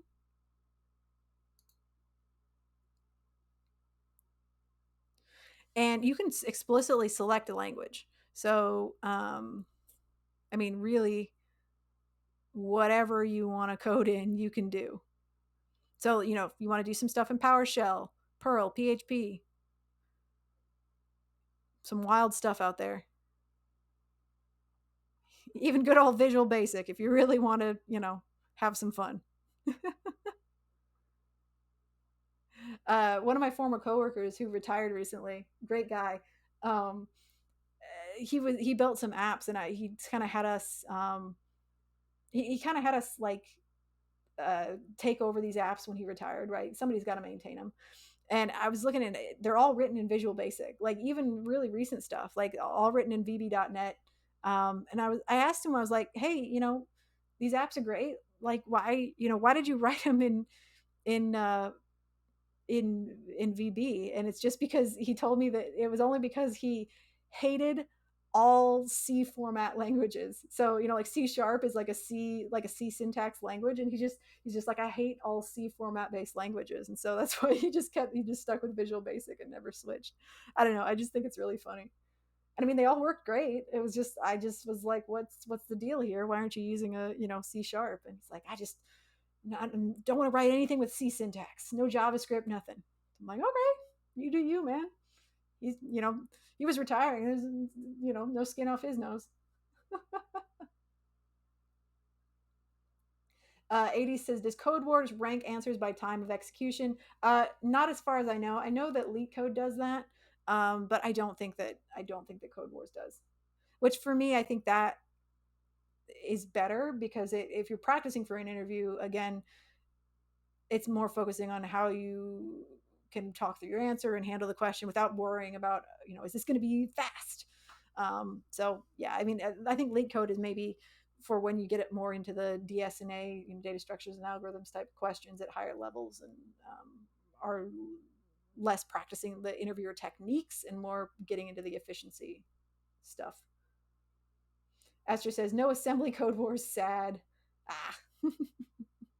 Oh yeah, and another great thing about Codewars is, yeah, you can sort by. I would suggest if you're doing Codewars, I would suggest sorting by positive feedback and most completed. So these two are going to be your friends, because these are the ones that make sense and are well written. So these two are what I would suggest you sorting by, unless you want to work on like editing and improving these Codewars and submitting your own. Then you can do the low satisfaction, that sort of thing, hardest. But these two are going to be your friends, really. And then from there on, obviously you pick a language. So if I wanted to work on SQL, I would do probably positive feedback, and I would say SQL, and and then from there I would choose difficulty from easiest to hardest. So if you want to just practice basic SQL, I would choose 8Qs. And then if you want to practice something really specific about SQL, um, like fundamentals, if you're just learning SQL, you might choose that, and then say, all right, what do we got here? Positive feedback, SQL, approved, progress, and then you could also say, ones I haven't done, right? And now this is showing a little check mark here too, just something else to note. This is showing a little check mark here, but I've only completed this one in JavaScript. I haven't done it in SQL. So you can look over here for all these icons, and that's the green ones are going to show what languages you've done it in. So if we go down here, where's the icon for SQL? Yeah, it's right here. So this one, I haven't done it in SQL yet.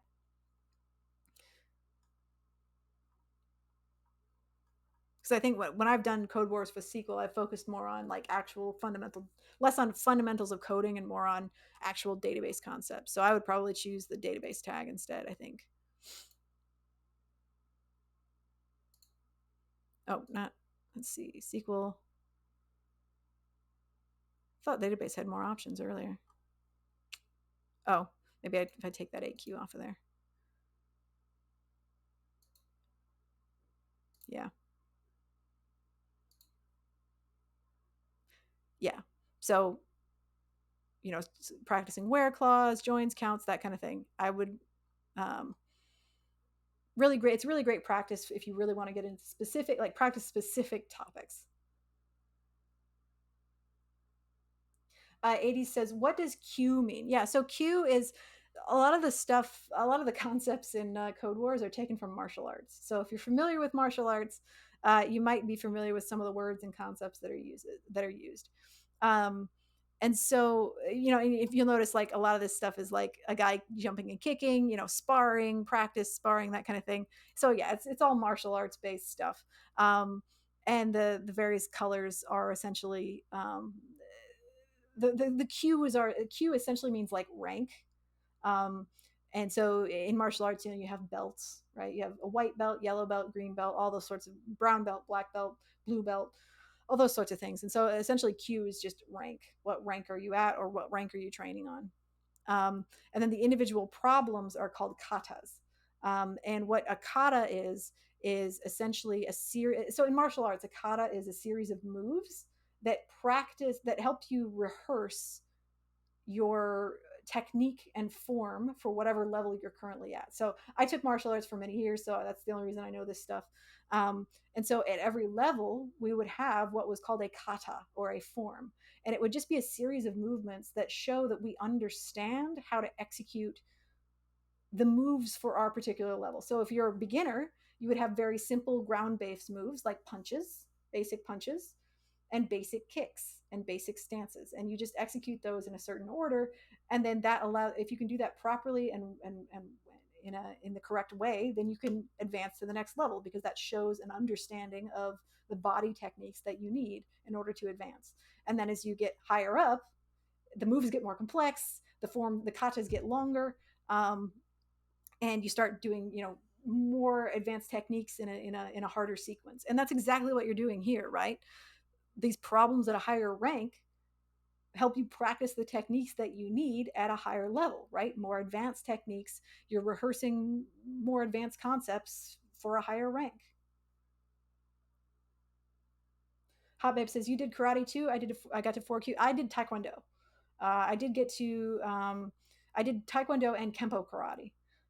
So I got to black belt in kempo karate, and I'd never quite got my black belt in taekwondo. I got to brown belt there. But yeah, I did that for about 6 or 7 years, I think, both disciplines. Yeah, it was fun. I'm not very. The reason I couldn't get my black belt in taekwondo is because I'm not very flexible, so I can't do the super high kicks. But I did get my black belt in kempo karate, because that's a very like close fighting. It's very hands on, and it's a high contact kind of a version of martial arts, where it's not about big flourishes or kicks or jumps. It's more about control of the other person's body. And so I was able to do that a lot better. Oh wow, Mike, you did taekwondo and you made it to the Junior Olympics. That's so cool. Wow, it's impressive. Hot Babe says, I had to stop too because of lack of flexibility. Yeah, I'm not very flexible in my hips, and so I couldn't do like the flying kicks very well. Um, when you get to that high level, you're expected to be able to kick up to your head level and do all sorts of flying moves, and I just don't have the hip flexibility for that. But in kempo karate, I had a lot of success, because in my wrists and my arms, I'm actually hyper flexible. So like I don't feel like wrist locks and things like that. I don't feel pain in those. You can put me in a wrist lock and I will not. I don't feel any pain, because my wrists and elbows are hyper flexible. So I did really well at that, because my opponents couldn't beat me because I didn't feel pain in my arms. But yeah, went on a bit of a tangent there. But anyway, yes, that's why all those funny words are in Codewars, because they're all based on martial arts stuff. But I do recommend Codewars for practicing concepts, just again rehearsing, and getting really comfortable. Hey, Red Carpet, good to see you. How's it going? All right. Well, I'm happy we were able to get this practice in today. What I'd like to do is I do have a hard stop here at about 6:30, because I'm actually on call for work. Um, yeah, I'm on call for work. So let's go ahead and just kind of hang out for the next 15 minutes or so. Feel free to ask whatever questions you have. Because yeah, before I go on call, I want to grab dinner and do all that stuff in case my phone rings at 7 o'clock. So because I know I've tried to stream while I've been on call before, and then I usually always get a call like in the middle of the stream, and then it's awkward and I have to stop and pause, and it's just so we're gonna end the stream before I go on call and give me a chance to eat dinner. um but I'm only on call like once every 2 months, so it's not a big deal at all. But yeah, so last 15 minutes, ask me anything really. Whatever you want to ask me is cool.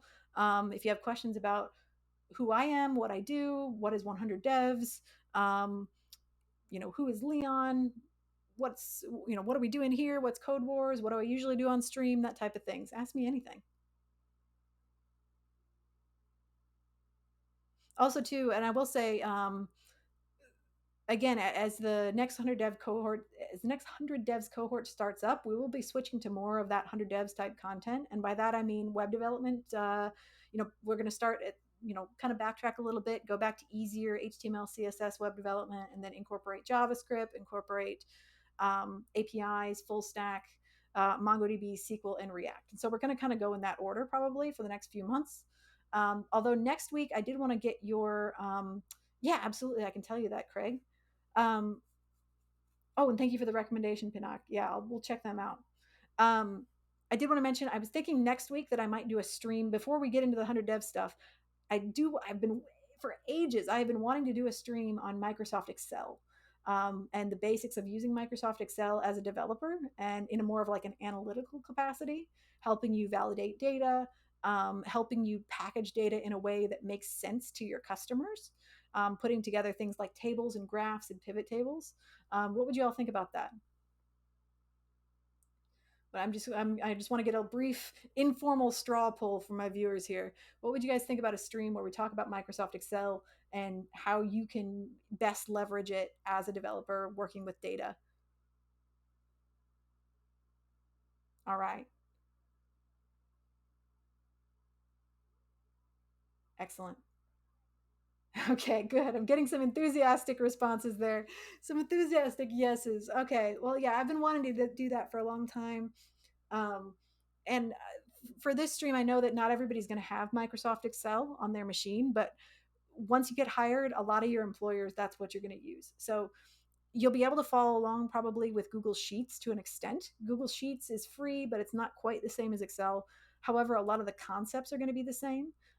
So I am going to probably do the stream in Excel. If you don't have Excel, you can follow along in Google Sheets if you want, um, or you can just uh, you know, or you can just save the video and watch it on YouTube once you do get hired and get the basics. Then it's all good. So that's probably what we'll do. Da, da, da, Pivot tables go. Yeah. Yeah, we're going to cover pivot tables. That's really a mystery to a lot of people. I taught one of my coworkers has been in the industry for decades. I taught him how to use pivot tables last year. So, I mean, you never know what you don't know, right?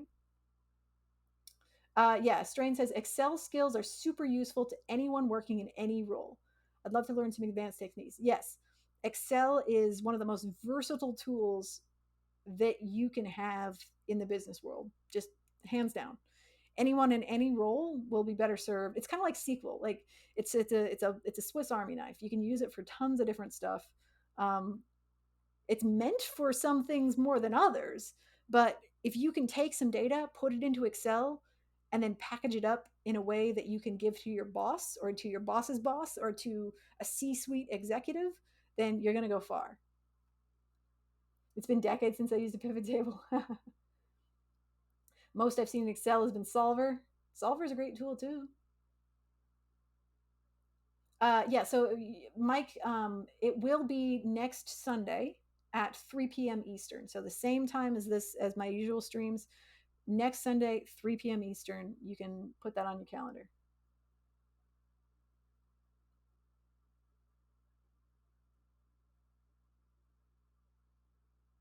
Oh, Pinnock, I saw your message there.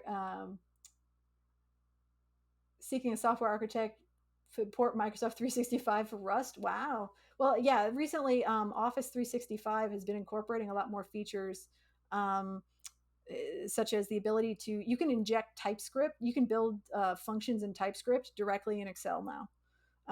So you can build, basically macros. Like, macros used to have to be written in VBA, Visual Basic for Applications, but they're getting rid of that, and now you can write your macros in TypeScript directly in Excel, which I think is pretty rad.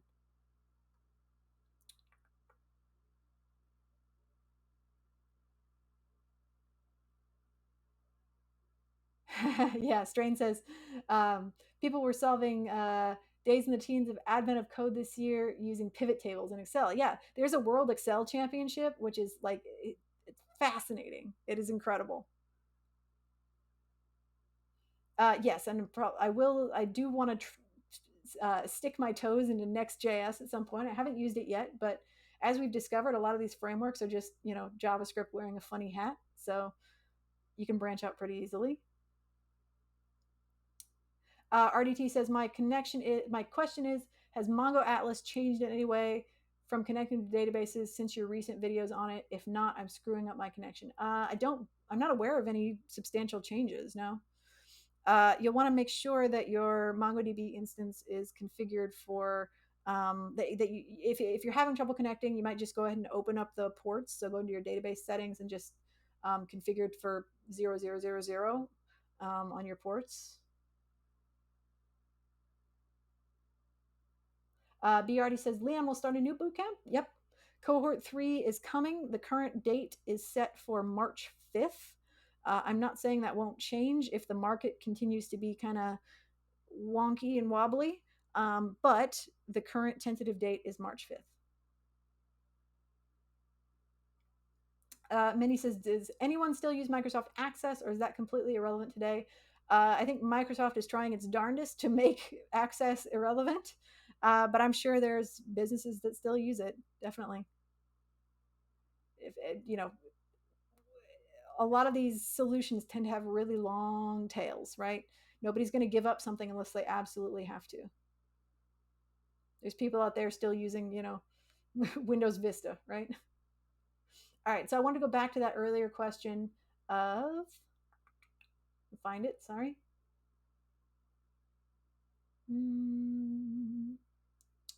Oh, Craig says, how did you find the SQL University job? Can you tell us that story? Yeah. So I was already working for that university as a data analyst. I mentioned before, I was working mostly with Excel, and I wasn't writing any code at all. I previously knew SQL from a previous analyst role, as SQL is really common for data analysts to know. Because it's really helpful when you can just talk to a database directly and run sort of what if scenarios in SQL, right? Test your data, run rapid fire tests just using SQL statements before you try to build anything out of that. So I already knew SQL. But at the time, the analyst role that I was working in at the university didn't let me use SQL. I wasn't allowed. We didn't have permissions to actually write SQL against the database. So I was in that role for 3 years, and I didn't write a lick of SQL, no coding at all. And so at one point, I was in a meeting, and a manager from another department, from the sort of data warehouse department at the university, was speaking in that meeting. And I remember thinking, man, I really like this guy. Like this dude, like, man, I kind of wish, like, I wish he was my manager. Like, he just seems like a good dude. He's always organized. He cares about his people. Like, man, it would be really cool to work for this guy. And then a short while later, I noticed that he posted it, like he actually announced an open role for his department, but it was for a senior SQL developer, senior. And at that time, that word senior, I was like, oh my god, like, yeah, I want to apply to work in his department, but like, I've never been a developer before. I'd always been a data analyst. I didn't have any computer science training, like no, nothing, zero, zilch. Um, I was like, it's a senior freaking developer role. There's no way, absolutely not. But it was always kind of in the back of my head. And then one of my coworkers like straight up asked me, are you going to apply for that role? Like, you should apply for that role. I'm like, what? No. What are you, nuts? Come on. I literally said, I was like, no way. What are you talking about? Like, I'm not a developer.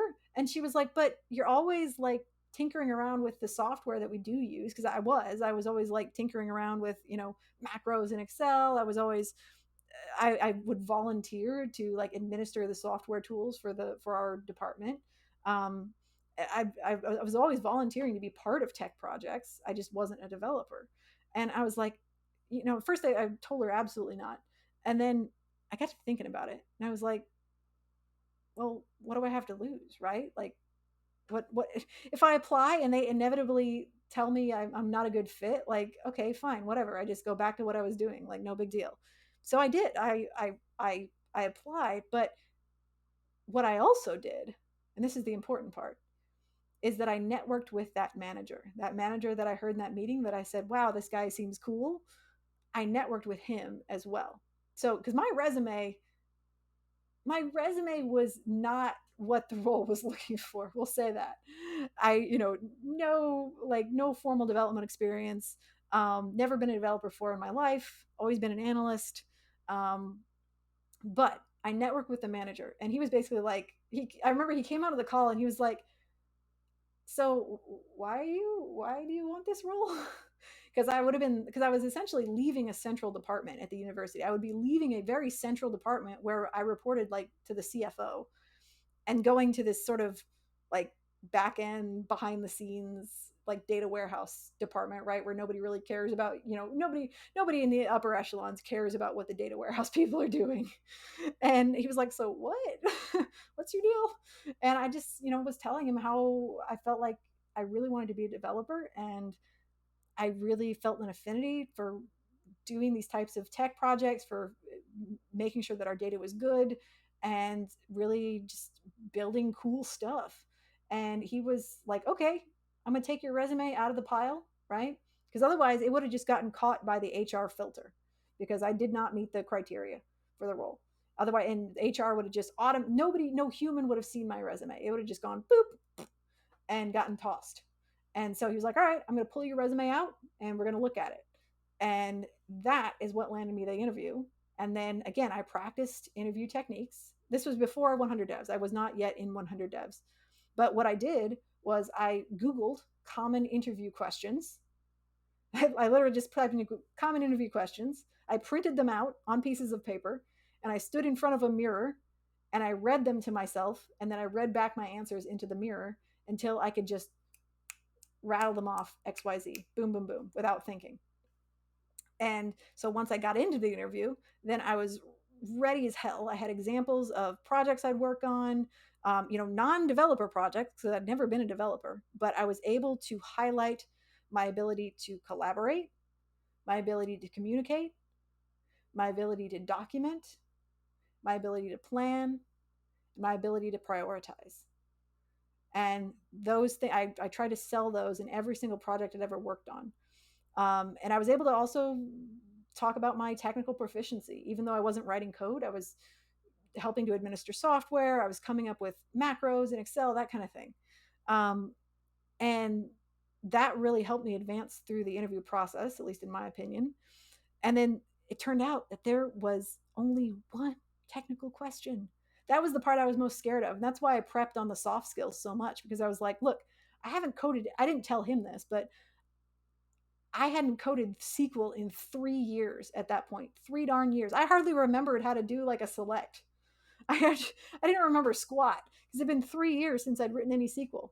So I said, all right, well, I'm going to have just killer soft skills and be able to talk about my projects, because I do not have the technical skills for this. And it turned out there was only one technical question. And that was, I didn't even have to write anything. It was just read this SQL statement. They gave me a SQL statement on a piece of paper. Read this SQL statement and tell us what it does. And it was like a select with a few joins and some aliases. And it was a fairly advanced SQL statement, but I didn't have to write it. I just had to read it. And so at that point, I was able to remember enough from my brain that I was able to talk through it. And again, just like if you were doing a Codewars problem, it wasn't necessarily about getting everything in the statement correct. It wasn't necessarily about the right answer. It was about, can you talk through this problem and show that you communicate well and that you can explain your thought process. And so that was the only technical aspect.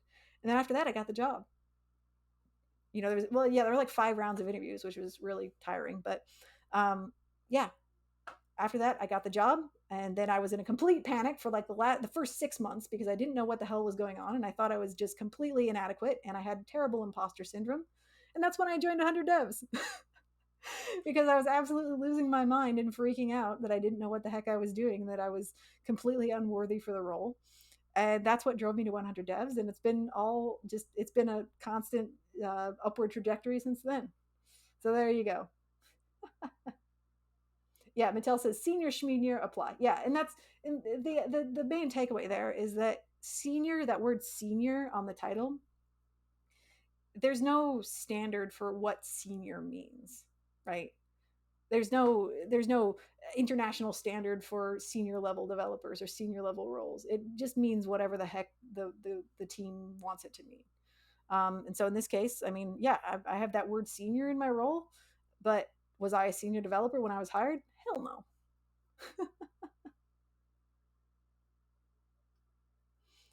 Shatter says, I'm not one for web dev, always been a systems Linux nerd.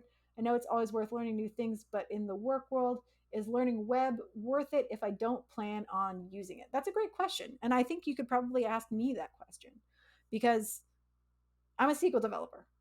That's all I do. I work on data warehouses and I build ETL pipelines.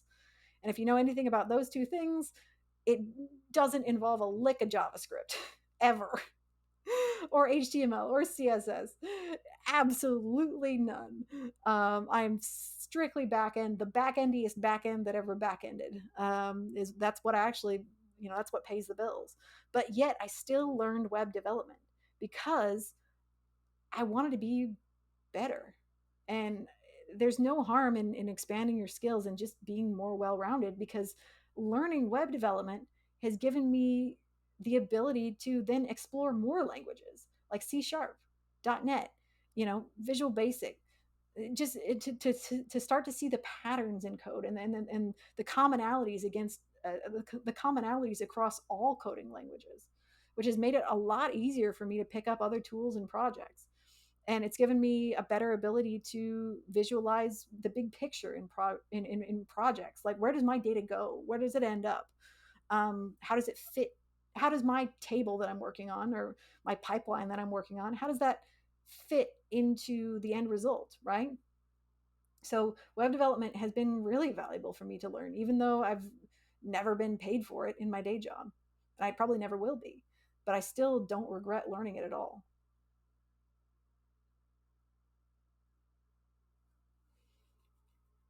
And and having those extra skills on your resume is never going to be a bad thing. Mattel says, I'd like to get back into industrial controls, but my direct experience is limited. Yeah, and some of it is, if you don't have the direct experience, how can you translate the things that you have worked on, the projects that you have done, into the general principles that go into industrial controls? So if it's not direct experience, then can you kind of morph the things that you have worked on and say, well, this is why this is similar to the types of things I would be doing in this industrial control role, right? You kind of got to spin it a little bit to make the colors match up. 20 says, you speak highly of your team, and that certainly helps with integration. When did you start to feel comfortable in your role? Was there an aha moment, time in the saddle? Yeah, I mean, everybody, when you get hired, like I say, anybody who gets hired is going to feel like a complete dunce for like the first 3 months, at least, if not longer. Um, because you're going to be training, you're going to be trying to learn a bunch of systems, you're going to be trying to learn a bunch of, crazy internal tools that were written 20 years ago and have never been updated. You're going to have to learn some, wonky Linux interfaces and some of the weird crap you have to do in Vim. Just crazy, wild, crazy stuff that you never could have anticipated, right? And so there's always a curve. I think what's important is that you are constantly asking questions. And actually, when I first joined my team, I was actually assigned like a buddy, a person who I now consider like like we're simpatico, like we're totally peers now. But when I was hired on, like he was my like um I don't want to say mentor, but like he was meant to be like my go-to guy, like the guy that if I had any questions, I was supposed to go to him first, and then like he would do his level best to help me out, and then if I needed more help, I could go to somebody else. So I was kind of assigned like a buddy, which was nice. That was good to have, because I could always say, hey, dude, his actual name, obviously, but hey, dude, where do I find this particular resource, or is there documentation for this process? And then he would turn right around and be like, yep, here's this, or oh no, we actually need documentation for that, blah blah blah, whatever. And so I'd say I didn't start to feel comfortable I still felt like an absolute noob. Probably first 6 months at least. Yeah, definitely. And then eventually you start to remember how to do stuff without looking at the documentation every single time, which is a step. You start to be given more, advanced tasks, right? You're able to pick up more complicated tickets, which shows a level of trust from your coworkers, right? If your coworkers are like, "Oh yeah, you can handle that ticket," rather than just the baby work they have been giving you, then that's a sign of integration and trust. But yeah, it's mostly just time. Time, asking the right questions, getting feedback, right? To say, like, checking in with your manager, checking in with your coworkers, be like, hey, so, what do you think I still need to work on with process XYZ, right? Or, hey, I'm not sure I'm really getting the way we do or why we do this weekly process. Can you just, like, do you have 10 minutes? Can we just talk about it and you can explain a little bit of why we do this? Because I'm not sure I fully understand. So communicating what you still need to work on, your coworkers and your manager giving you feedback on what maybe you didn't even know you didn't know, that type of thing. And that those are the most valuable things to keep that open dialogue as you're progressing. And then eventually, in my case, I found that we actually hired some new people, and I was like, I sort of automatically stepped into like a training role for them, like a buddy role for them. And I was like, oh my gosh, I actually know what I'm doing. Is this proficiency? Like, what is happening here? Stuff like that. So eventually, suddenly you realize, oh my goodness, I'm actually in a senior role now. But what's important is to not give up, even if you feel like, oh my god, like, why the heck did they hire me, I suck. It's important to understand that the only way you can suck less is by just asking questions and continuing to try. I hope that helps. Mattel said they wanted to get back into industrial controls. Um, they've mainly provided networking and support for engineers and technicians. Okay, so I mean, I don't have a lot of experience in industrial controls, but I know that controlling industrial systems probably does rely on system networking in a way, right? You're coordinating all these industrial systems together, making them play nice with each other, and that sort of thing, right? So you could maybe spin some of your networking experience into an industrial, the types of things that you would be doing with industrial controls, right? Be like, well, I'm well versed in coordinating disparate systems and components together and making them function as a whole, making sure, and also reliability, right? And a very important component of networking is reliability. Network systems need to be reliable. They need to be accurate. They need to report the correct data. I'm sure that's the same for industrial controls as well. You could say, like, well, I have a long history of providing robust, secure, reliable systems that integrate a lot of disparate components, and keep them working together in sync and behaving as expected. And I would assume that's the same sort of skills that they need for industrial controls. I don't know, I'm just spitballing there. Like I said, I don't know anything about it, but based on the description, that's kind of what I would think, and how you could maybe spin some of your past experience. And also, if you've been in a support role, so interfacing with engineers and technicians, then I would assume you're going to have to do something similar for industrial controls, right? You're going to have to interface with other engineers. You're going to have to interface with the folks that are building, both the physical technicians that are working on the machines that you're controlling, right? So you're going to have to be able to talk to people, to potentially people that don't have the same skill level that you have with engineering. um, they might be very proficient, with physically working on a machine, but maybe they don't understand the software that goes into it, right? So you have to be able to communicate effectively with them, and you have that history of doing support, so I'm sure your communication skills are excellent. So you can spin that as well. And then also, yeah, talking to people at different strata um, of technical ability, right? Technicians are going to have a different skill set than engineers. And you got to know how to talk to those people and what you need to do differently when you speak to them, and the different types of information that they're going to care about. So spin those things as well. Yeah, great questions so far. Anything else? I'm gonna hydrate real quick. And throat's getting raspy.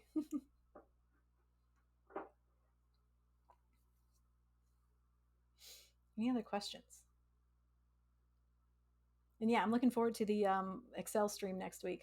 I love Microsoft Excel so much. I don't know, I can't even tell y'all. Microsoft Excel is my favorite tool on the planet. So I'm looking forward to be able to talk about it. I've been wanting to do that for like 6 months, if not longer.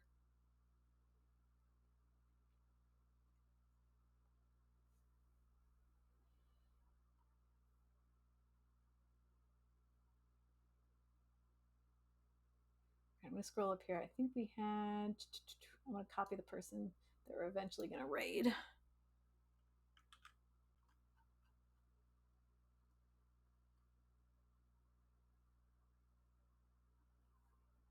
All right, feel free to ask your final questions. Um, if you have anything else, otherwise, I'm going to go ahead and get our raid pulled up here. We'll see. We'll make sure this person is still online.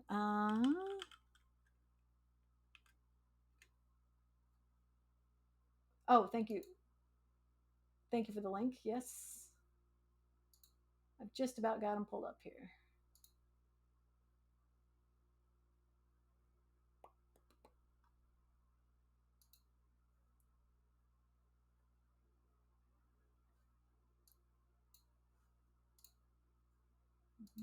Okay.